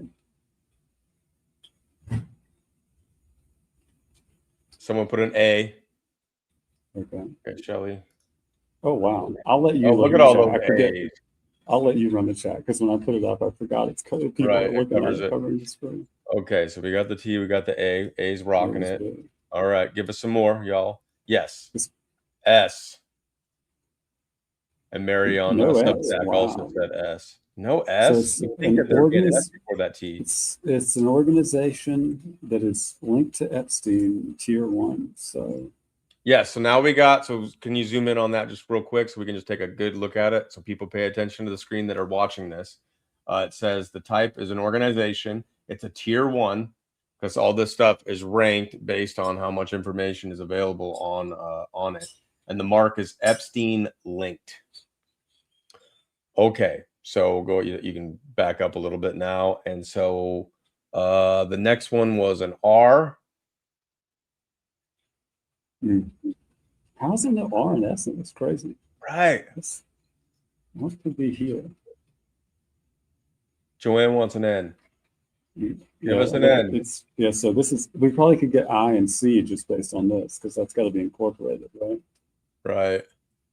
I'm going to do it. Okay. Wow. It didn't even populate anywhere else on the board. Okay. Okay. We did the R, right? Yeah, that didn't work. Okay. Give us some more, guys. Okay, what is this? Something we should be able to get that. We want Pablo wants a K. K? Yep. No. Nope. Okay. So it's a financial. It's a financial organization and linked to Jeffrey Epstein, which we already knew. I got to fix these clues because they're like clobbering each other. We'll call that a bug for right now. So it's a bank or something. All right. Nagi wants a C. We already got it. Okay. Oh, we got the ink in there. So that was got the I. We want an L. Oh wow. Nice. I just heard from the living room an M. Oh, there we go. Management. That's okay, management. So yep. That's got to be management. So we can do G. Where we get E. Nice from the living room. So what do we got here? Global. I bet that's global. Yes, that's global. Oh, what is it? Oh, what is this? Apollo Global Management Incorporated. Yeah, let's check this. I don't know much about them. Let's look it up. See, this is fucking awesome. And this is just early stages. You can come in here and we can learn and I gotta fix that link. It didn't play some games. And this is something like we're talking about of trying to get some of our friends and family to get involved in some of this and see how the connections are made. People talk about random stuff all the time and then they don't connect it and see how it all fits together. And while this is still coming together, and look at all the progress that has been made since our first show, which is what, a couple months ago, maybe. So I'm just going to only been like 2 months of really going at this. Apollo Global Management is a global alternative asset management firm from New York City, founded in 1990 by Leon Black, Josh Harris, Mark Rowan, Tony Ressler, all former investment bankers at the now defunct Drexel Burnham Lambert. Apollo operates across 3 primary segments: credit, equity, real asset strategies, capital solutions. So yes, basically just typical New York money laundering. Right. Leon Black co-founded the firm, served as CEO until March 2021 when he resigned. Public it's financial relationship. Butterbeans. Sex offender Jeffrey Epstein. Mark Rowan assumed the role. $52 million settlement with the U.S. Securities and Exchange Commission. Dang. Okay, here you go. Read that first one. Yeah. Well, it just says the same thing. Basically, it's from Wikipedia. He resigned in 2021 because because of a financial relationship with convicted sex offender Jeffrey Epstein. Right. Securities class action lawsuit was filed this March, alleging that Apollo Global Management executives concealed the company's business relationships and financial dealings with Jeffrey Epstein in regulatory filings. Wow. So a new case in March. And then we got the conspiracies with the obligatory disclaimers. Sorry, guys, but Leon Black came under FBI scrutiny in February 2026 after a presentation on Powerful Men and newly unsealed art files linked to him emerged suggesting broader federal investigative interest. Deliberately concealed hidden relationships with Epstein, maintained a systemic culture of corruption under Leon Black involving worker surveillance, anti-union intimidation not of immigrants, my gosh, and intentional labor law violations of subsidiary companies. So pretty much standard New York business practices. The U.S. Senate Finance Committee announced on July 25th an ongoing investigation of Leon Black's tax planning and financial dealings with Jeffrey Epstein, documenting that Epstein devised transactions to help Black avoid over $1 billion in federal estate and gift taxes, and questioning whether Black improperly claimed tax deductions for approximately $158 million in payments to Epstein between 2012 and 2017. Dang, bro. See, like they're saying, they never heard of him. I don't know. Maybe I'd heard of Apollo, but I can't tell you that I have. But I did not even know that was in here. I've never heard of that before. Right. So some of the stuff that you're going to find in here is, there's Patrick Byrne. That's a nice one. You're going to find stuff in here that you might not know, or might tie into something else that you were researching. It's like there's going to be so many aspects of this thing that's going to be awesome for everyone, and then we're going to make it fun. And that was just one example in short order that it's produced. Yeah, I want to explain how that works, that there's something in here that I don't know about, because basically everything about that. I mean, what I did was I took all of the Epstein files, which are publicly available, converted them all to text files, which are gigantic. Let me tell you. I mean, I don't know how I'm not claiming to be terribly tech savvy, but I'm saying that people that are tech savvy or at least understand there are dozens and dozens and dozens of these files, which I downloaded, which are the result of processing all of those millions, literally, of PDFs into text files, such that, and then broken up further, and so they're manageable. We're talking about 80 megabyte chunks of just plain text. 80 megabytes per chunk of nothing but plain text. I mean, it's it's not like Biscuits went through and read every one. I think he said it was like 700,000 pages. Yes. 128,000 pages of text files concerning the Hunter Biden laptop. Right. Just as examples, and some of the ones that people would more likely to be known. And then he added in like a lot of my grifter shamathon swindlers list, as he called it, and it became named.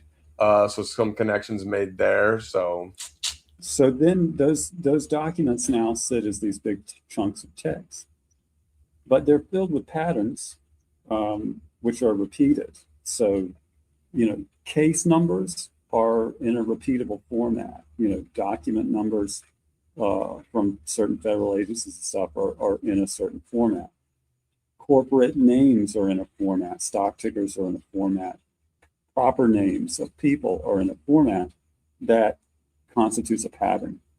And so you can create Python scripts or whatever your preferred language is. I mean, I like to use Python to go in and essentially summarize or index all of these things that meet certain patterns, and then basically take those things and populate stubs for the wiki from everything that meets this is a corporation, this is a person.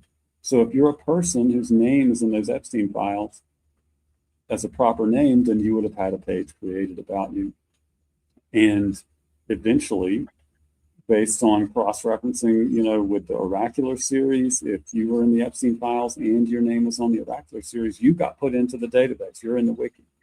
And then research is done by me in order to create scripts so that the research can be done repeatedly after the fact by those scripts, so that people can make proposals and it can just go through this pipeline.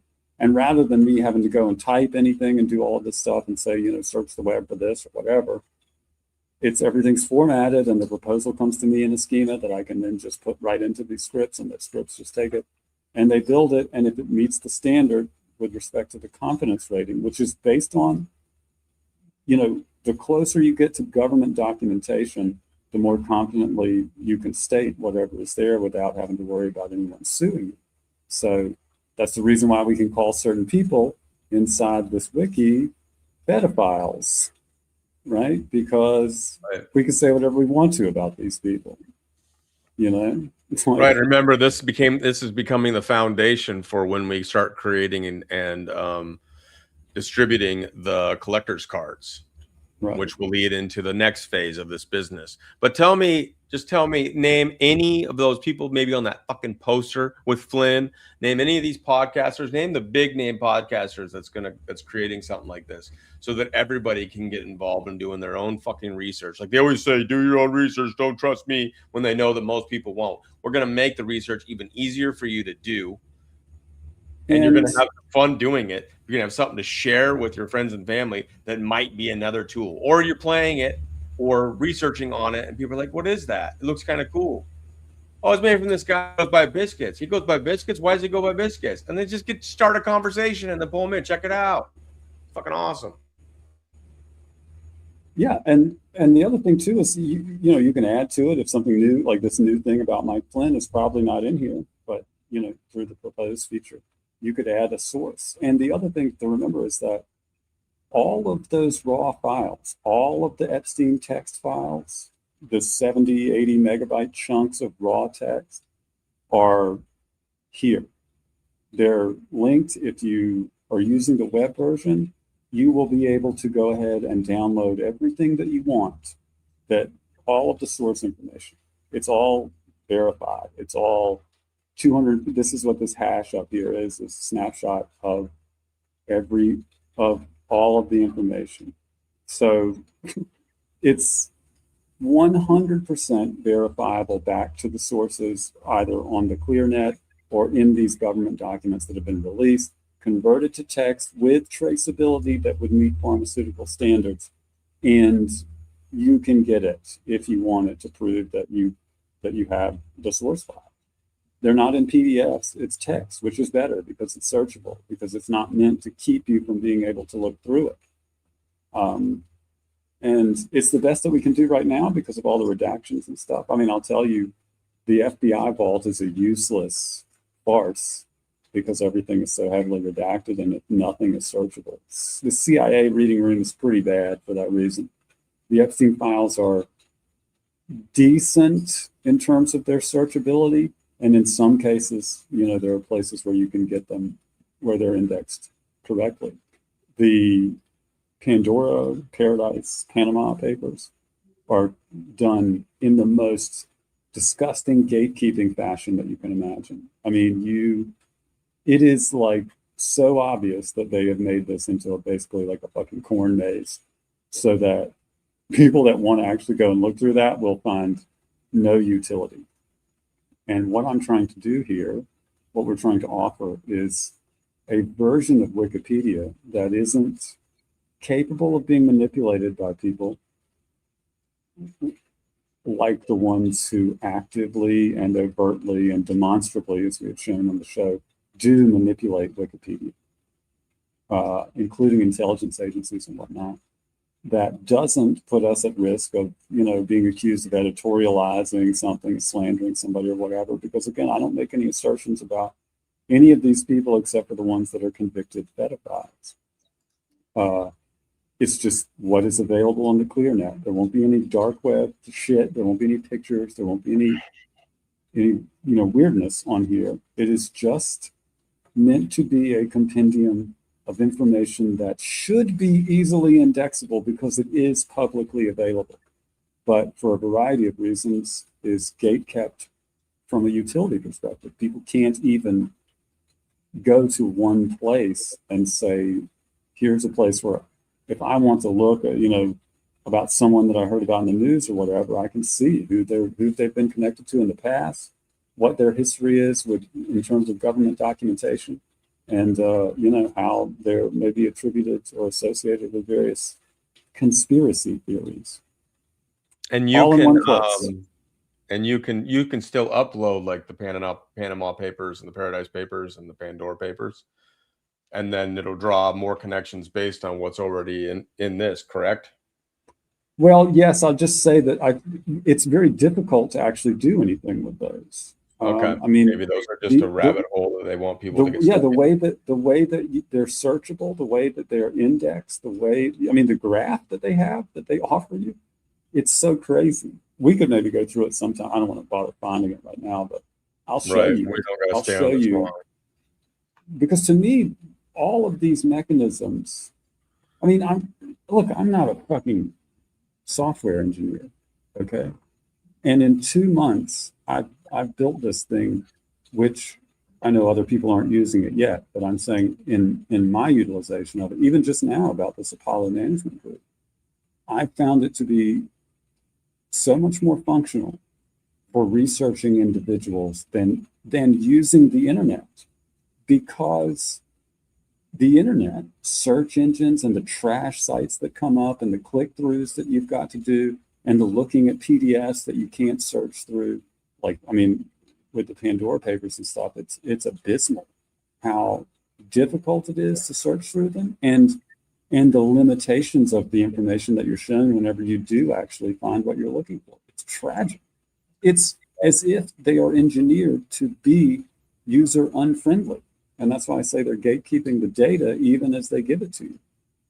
But so that's what I want to mitigate with this. And I think there's other utility, but the fact that I've come up with a way, I think, a functional workflow where people can contribute because they just want someone to be, local congressman from your district, that just like we saw a video with Rick Scott earlier, like he should be on here, for a variety of reasons, but he's not. But he could be proposed, just like Larry Nassar got added on there. And I'm not asking people to help me build it for our utility. I'm saying I've had so much fun building it, and it feels good to contribute to it, I think. I hope that the people that contributed to the Oracular series are seeing that contribution is growing, and I want to continue to do that because Wikipedia was built allegedly in a very similar crowdsourced sort of way. And I don't like using Wikipedia. Hopefully I'm allowed to say that. I think Wikipedia has issues that have been exploited and diminished its utility, and one might even say those exploitations have been aimed at compromising the integrity of Wikipedia, which, it's not up to me to say whether that actually has happened or not, apparently, but right. I will Just say so you guys know, we got flagged for saying something and got another warning. So we got to be careful, and it's just foolishness. We don't want this stuff to get taken down. We're doing this with very minimal funding. We're not here to grift and make a bunch of money. We're not lying. We're showing you evidence and proof and production value that is increasing over time. And when a lot of people ask, like, what can we do? Like, if you want to participate, just like you did in the Oracular series and showed up in the live chat or gave stuff to Biscuits through info@getgg.co. Now there's going to be a way once this gets live to put in more and you participate. If you see something that's not on there, you think it should be on there, and you understand, what we're looking for, you'll be able to continue to participate, and this will be a community effort, and it'll continue to be that way. We've accomplished so much with so little funding. and we're going to continue to do whatever we can to make this. We're not stopping no matter what, so we'll figure it out. But we appreciate everybody that's contributed, and you'll be the first ones to get a shot at helping improve this, but then playing with it, giving feedback, however you want to participate. But we appreciate you all. So that ends my GG Code product presentation.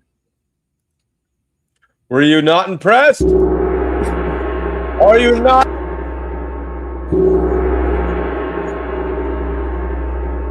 Let's spin the wheel a couple more times.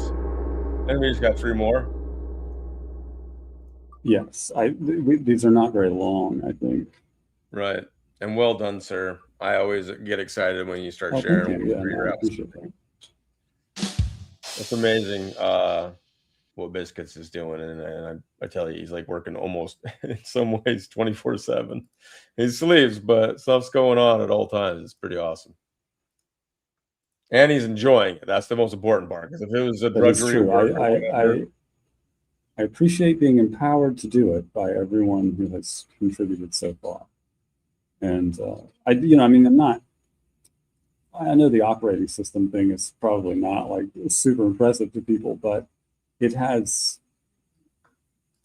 an extreme amount of utility from a business perspective, and it will help us scale dramatically. And it is a hugely valuable piece of software, which doesn't show as, it's not really like a showpiece, I suppose.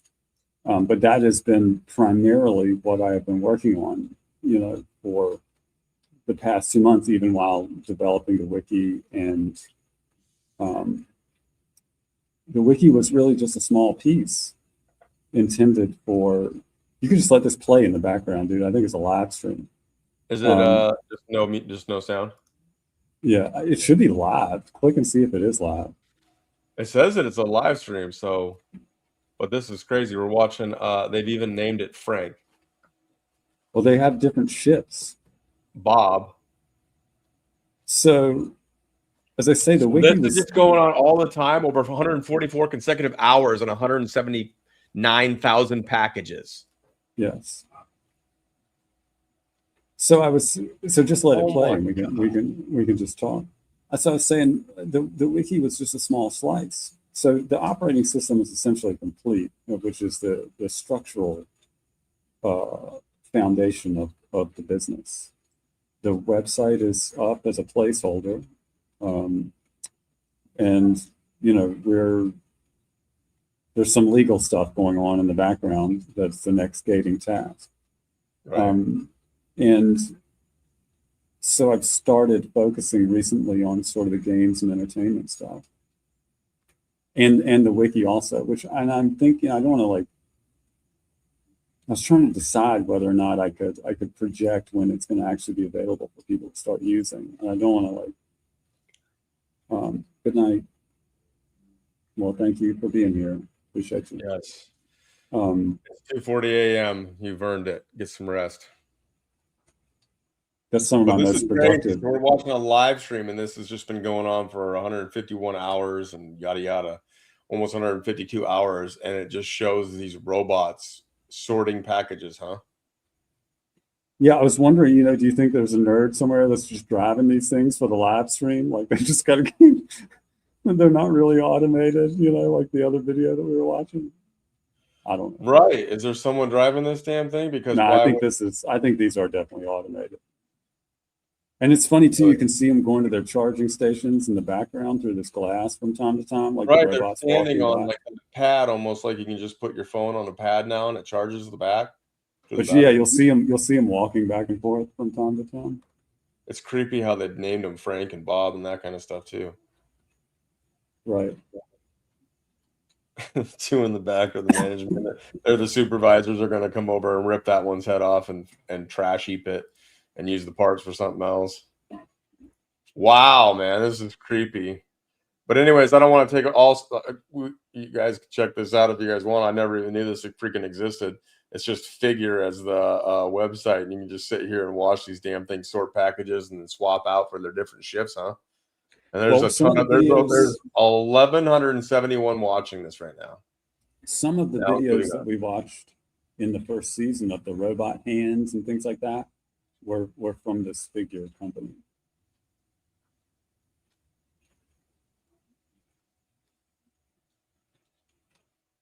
What kind of packages are these? Where is this? Well, I think this is just a testing facility. I don't know if they're really sorting actual packages. I think that this is like a validation exercise maybe. And this is just sort of an infinite loop of the same packages. And he's supposed to put them, from what I can gather, I didn't really research this. I just saw it and thought, wow, that's crazy. That's been going on for so long. Because when I put this on the wheel, it was like 2 days ago. So it's still going. That's crazy. I think his goal is basically just to turn them so that the shipping label is face down. Yeah. So presumably it's in place, running to like a scanner or whatever. Oh my gosh, this is creepy.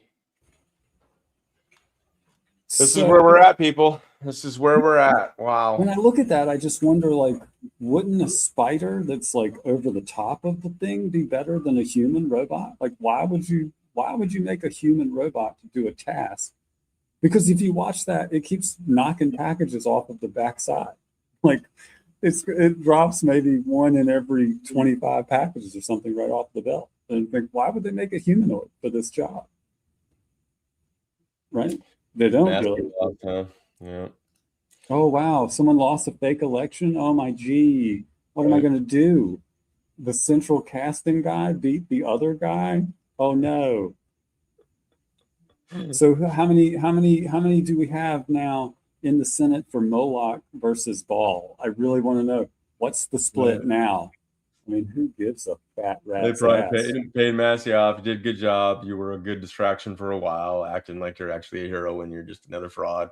Get him out of there and put something else in. We'll see. Moving on to the next psyop. Yeah. But yes, I think that they are just making these. They're just making them human-like so that we get desensitized to those kind of robots that'll be like Terminator eventually. But we'll never see them coming because they come into your grandma's home and fold her laundry and put it away. But you did grandma's laundry for so many years. Why are you doing this on us? Where'd you get that gun? Didn't you enjoy doing grandma's dirty laundry? What did grandma do to you? In all fairness, there could be a cranky grandma that's not happy about having a robot that her like child purchased for her so that it didn't have to go see grandma. It could just probably watch the camera in the robot and say something to her every once in a while through the robot, and then she gets all pissed off, and then we have Terminator on our hands, all because of a cranky grandma that isn't getting attention from her grandchildren and her children. That's how it's gonna go, dude. Write the script. That's the movie. We'll make it short. It's not funny, but I'm trying to have some fun, y'all. This is creepy as fuck. So it's there. It's learning how to flip those packages. It's just the start.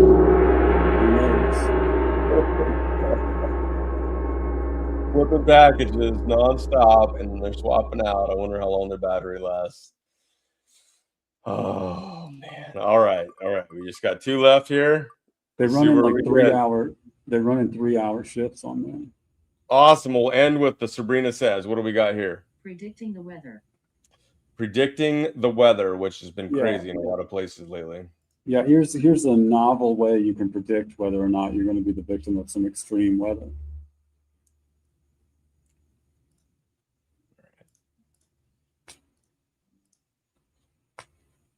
Piece of silicon.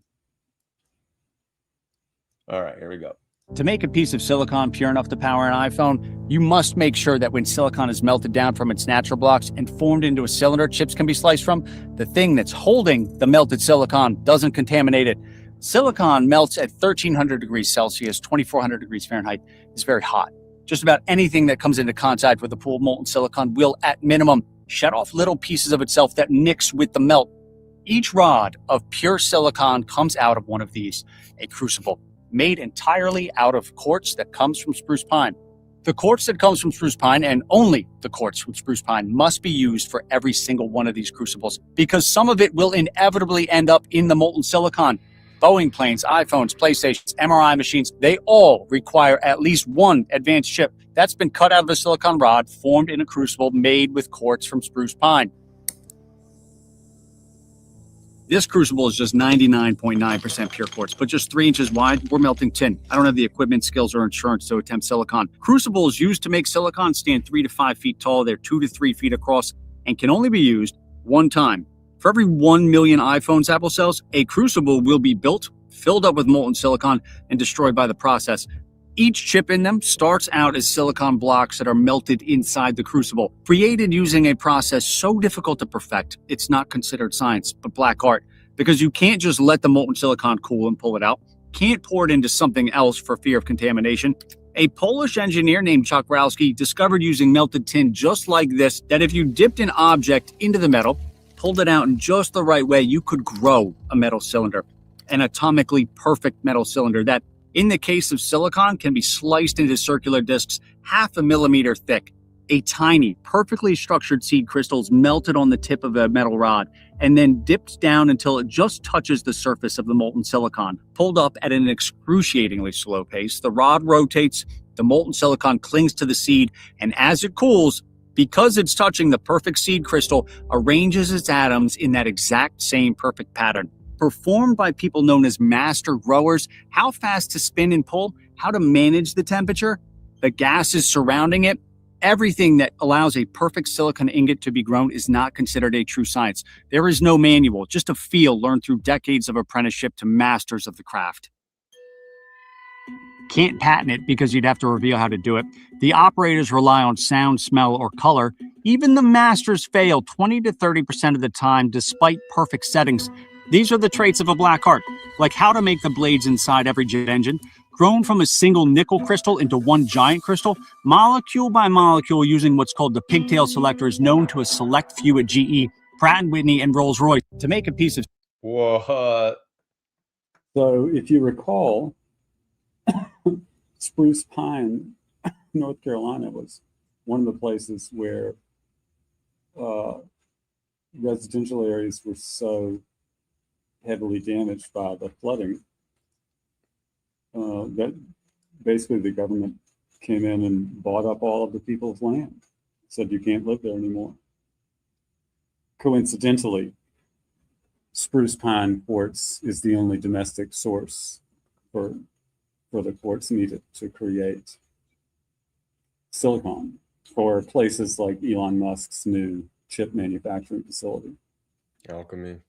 So that was hit by the hurricane, Helena? Yes, the flood, yes. My gosh, that's how they moved. And I mean, a lot of people that lived in that area were basically forced to sell their land. Right. Exactly. And now there's another reason why. I didn't know this was so important. And it's interesting that the quartz bowls, and when we're doing like sound healing and the kind of things that some of the people like Velvet and Slamtastic are doing, there's with the quartz bowls, or at least Slamtastic, all of her bowls I think are of quartz quality. Now I don't know if it's spruce pines or nothing, but it's just interesting, some of the connections. My guess is they're not from spruce pine, because I think those are pretty darn expensive. Right. Maybe they are. Right, they won't probably just sell it to the public because they're using it for all these like Apple and Boeing and all these companies. Well, it's you know, it's a national security issue, obviously. Yeah, obviously. Crazy, right? Now that was wild. I had no idea, and it's not even considered a science. It's a black art. There you go. Black art being used to make a lot of the important chips and various things that are needed for a lot of the things that we use or that is used on a daily basis in this world. Last but not least, coming up on almost 2 hours, we get to Sabrina Says. Let's see what video we got this time for Sabrina to wrap us up. Thank you all for being here. It's been an awesome show. It's a recent issue that relates to us in GG code. So. Okay. It relates to there's the burnt biscuit for you. Relates to GG Co? Yeah, I think so. I mean, yes. I think so. Okay. All right. Ooh, yeah. Very recent. I want to say a little something before we also launch this. How did I get that mixed up? There it is. This is the video. Oh, this might be a different one. There was a video that I posted. It was funny because it was the video that one of the videos that she made before she came in and showed while I was eating my waffle that she indeed woke up well before me and was to work well before I ever got up to eat my waffles at the hotel. All right, so this is neurodata laws mirror the warning. The cartoon. Let me start it from the beginning. Here we go. I need a cartoon. Well, the cartoon told you the same thing. How dare you denigrate Chris's hard work to a cartoon? I'm not. But that's how other people treat it.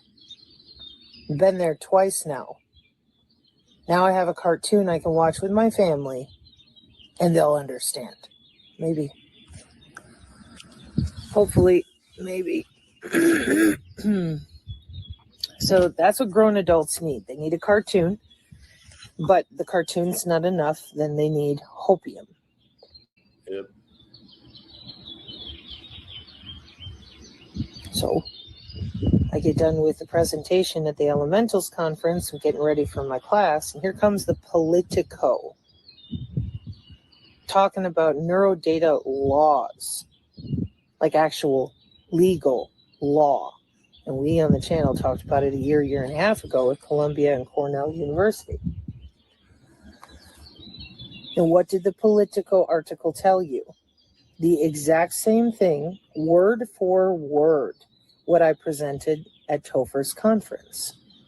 Your peripheral nervous system, and your central nervous system inside these laws that they've been writing state by state, and they're very young because they also cited in the Politico article what I told you all.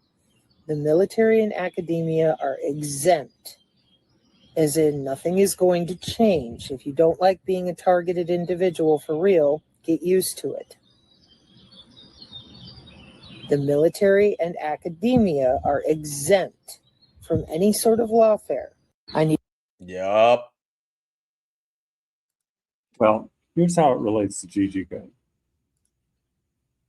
Because, I mean, my rhetoric, I guess you could say, our rhetoric in general, is pretty severe and serious with respect to the government. And yet, our company is the greatest game company.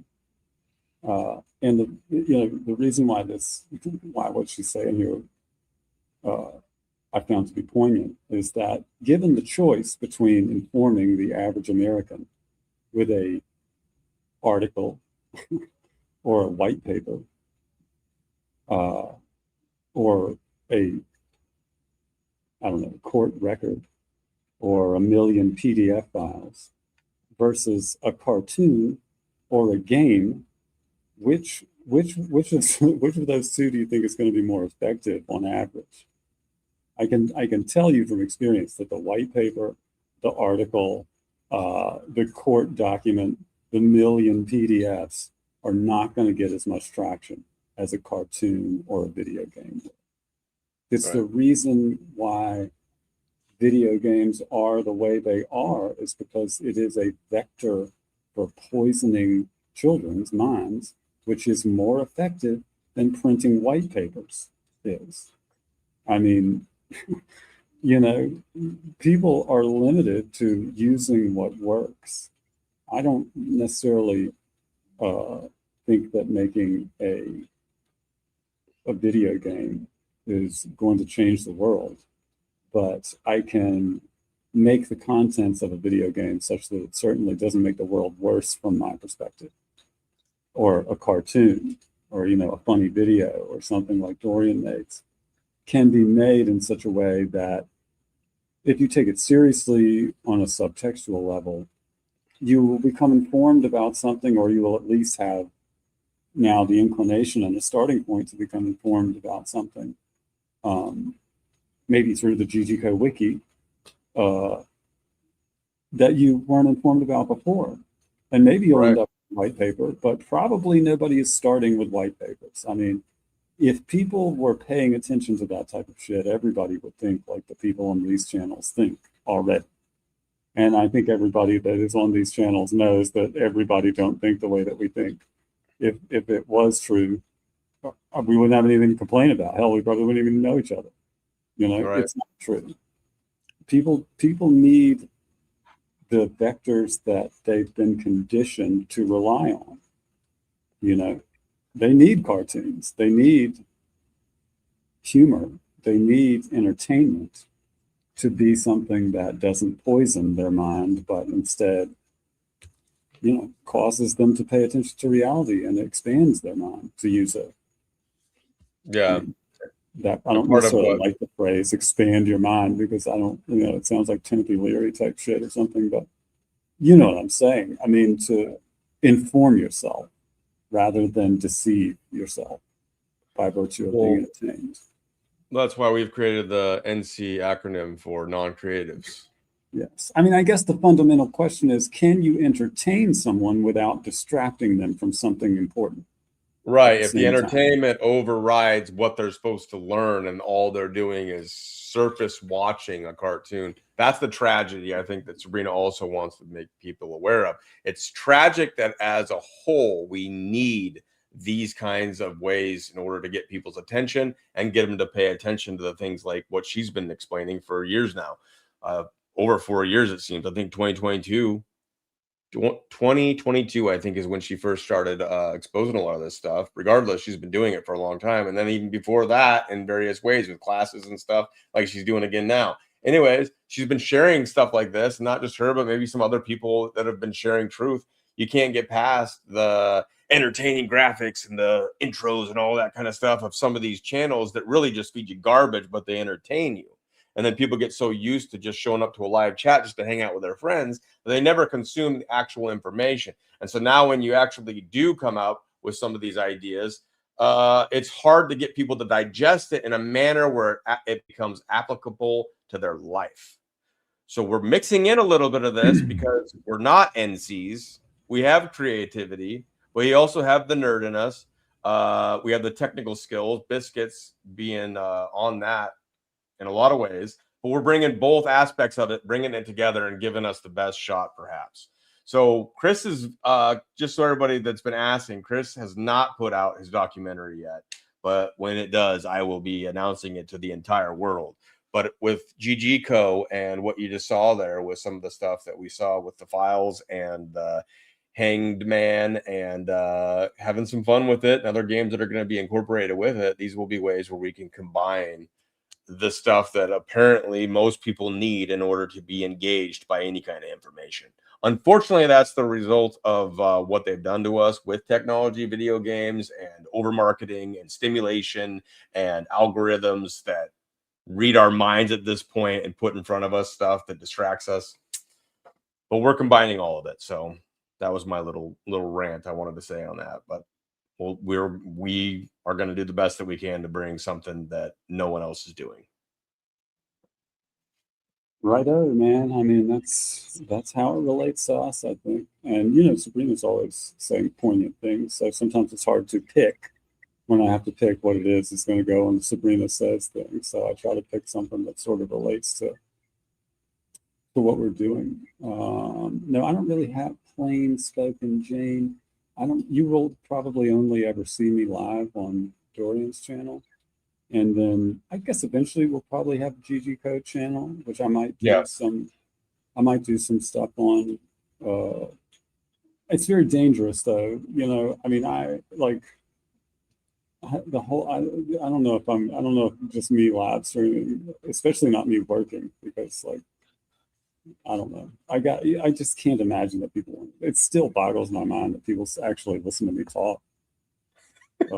You know what I mean? Like on a regular basis. I don't understand. I still don't really get it, but I'm considering it. We'll have to do some more stuff because again, these are very, very simple aspects of, these are not even really fundamental aspects of the business that I'm showing you guys so far. Like this is stuff that kind of ideas that we had along the way and people seem to like. So, you know, we decided to kind of take it further. The other things that we're building, which are, you know, like I said in the beginning, we're talking 18 months, 2 years type of time frame to get all of these things completed, are much more technical, complex, sort of broad projects. These little things are more about something that popped up, which turns out to be, I think, a really utilitarian and functional tool. And I want to make it available to the people that are supporting the business. I could use a better mic, I know. So. We've tried many things. He's also working with a potato, like he says. And it's still producing what you're seeing with the files and the games and stuff. It's crazy what he's been able to accomplish with the little that we have. But yes, the mic situation. Can I just say, in defense of my microphones, dude, and your visual as the sun goes down every time on our shows. I don't like to be inside because it's probably going to be prison and that's going to be all inside. And so I like to be outside when I can. Now, two, on the microphone thing, I feel like if my microphone is bad, it's probably harder to transcribe what I'm saying for the AI, which may be the reason that we haven't been banned so far. And so, like, on the one hand, I'm kind of trepidatious about changing microphones because I feel like maybe my shitty, literally 25-cent headset is doing me some sort of service that I haven't actually defined yet. And the moment that I get a good microphone and the robots can actually hear me talking, we might get banned completely and never see us again as much as we try. But it is, I do hear your complaint, and I'm sorry because I know that sometimes it doesn't sound good. I apologize for that. You're a little bit monotone in your speech too, so some people maybe are just hearing that. Well, that's probably not going to change. It's not going to change. Trust me, it's not going to change. But you have witty humor too, and you're hilarious, and you have a lot of creativity. And the mic is we've tested many, and it's way better than it was. The Devil Bird isn't as bad. We heard some like ducks and shit in the background this time, and I always tune into that because they drove me nuts from the very beginning. But we're probably benefiting from this level of technology, and we want to show incremental improvements, and we'll see what happens. Yeah, sure. Continuous improvement. I've tried, guys. I've tried, but that's low. Somebody's bringing up a shiny forehead now. Oh shit! Don't say that shit. And I shouldn't have put this on the screen, but I can't help myself. That's the kind of shit, man. I have to be careful when I do my little videos now. I've roasted Biscuits enough for that, and so there's plenty of things he could roast me for. But that's now the Macarena. I mean, it's kind of, you know what? I'm glistening, okay, because it's humid. I'm out here outside in Florida, and when it's humid, I glisten. So sparkling. So I loved the ducks until I was in Pennsylvania and I went downtown, whatever the name of that little town was called. Doesn't matter. It doesn't even matter. Went downtown and there was always ducks there being fed by people that when you shouldn't feed them human food, it's not good for their guts. Regardless, I liked ducks until I saw ducks raping females and killing them while they did it. Think about that. Ducks too have major issues. So fuck the ducks. I mean, not all ducks. I'm just saying. They're not as cute and cuddly as you might think. I love nature, but you know, nature's only beautiful if you avoid really looking at it. You know, it's pretty grim out there. Right. And I really do miss hiking and getting out in nature. Ticks suck over here, but yeah, ducks are cool. It's just I saw some shit and I kicked one of them like it was a football and it just went right back to doing its freaking thing. And I just, it's sad. Nature is metal. There you go. There's the answer. Awesome and also cruel as cruel gets. And savage is actually the word. Yes, I would use too. But nature is metal and savage. However, nature is, what do we got? Nature is only beautiful if you avoid really looking at it. More sage wisdom. Yes, ducks are they're hardcore during that mating season, and they're savage murderers. But anyways, Navy has killer dolphins. We saw a human hybrid dolphin thing as one of the thumbnails earlier. If you didn't catch that. Anyways, getting a little off topic here, but we've had a lot of fun with the season of the Gong, and it'll continue. It was again an honor and pleasure to share the stage, if you will, Sir Biscuits. Well, thank you. Likewise, my friend. I appreciate it. Yeah, I hope you guys all I'm glad they didn't grill you. Right. So we'll see what happens. We'll see if we get flagged for something, but I don't think so. I think we're good to go. And GG Co is rocking and rolling. So you're seeing that, and if just a couple more things fall in place, we're gonna have even more to publicly show, and you'll be able to freaking I can't wait. So anyways, we'll close out on Tuesday, May 19th, 2026. It was an honor and a pleasure as always. Is there anything else we need to say before we go, Biscuits? That's it. Appreciate you all. Thanks everybody for watching. Yep. God bless you all, and enjoy the end credits of the season of the Gong, episode 8 with Biscuits and Booma. God bless. Yeah, shout out to the team. Shout out to our production team here. Yep. Peace. Check out the production team. Here we go.